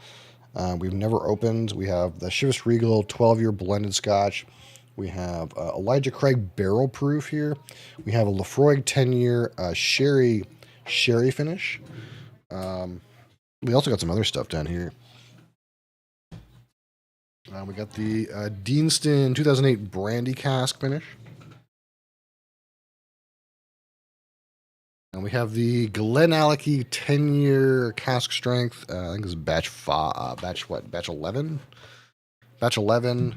We have the Glenfiddich Project Double X. I've got another one here. One of these. We'll fresh crack one of these. These are all sealed bottles. We'll try something new and interesting tomorrow. So if you're here around 11, on New Year's Day, 11 a.m. Eastern Time, we will explore a brand new spirit to me and hopefully a brand new spirit to you. And on Thursday, we'll do something. Thursday's kind of wild card. We'll do something else. And then usually we do our live review on Friday. And then we'll play something in the early hours and maybe in the late hours. So if you guys are into that, interested in some spirits-related content every day around here. Also, you can hit me up on Discord. I have all my review segments in there. We talk about whiskey, beer, any other spirits, video games. If you want to join us in there. And of course,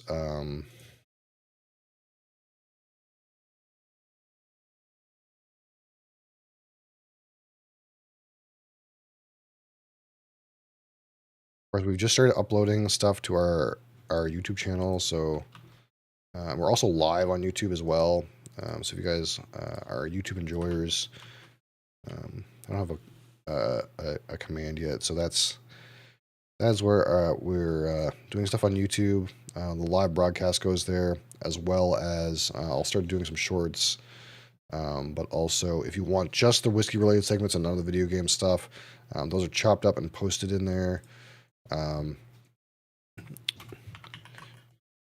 And of course, we'll thank our friend Zarmari for the hot raid. Appreciate you.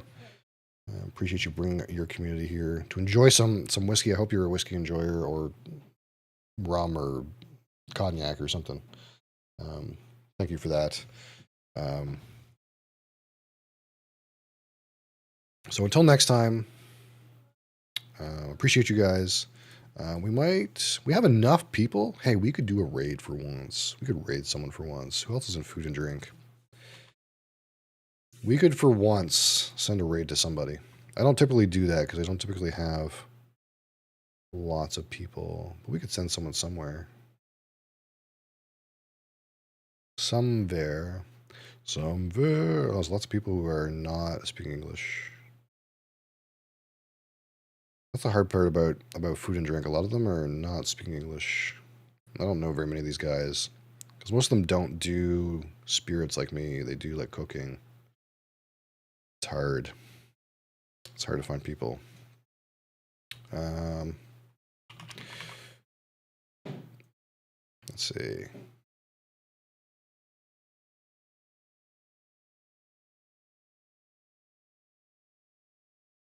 Maybe not. I'm bad at rating. We don't tend to do it. All right. Thank you guys for watching. Thank you guys for being here. I'll be back tomorrow. And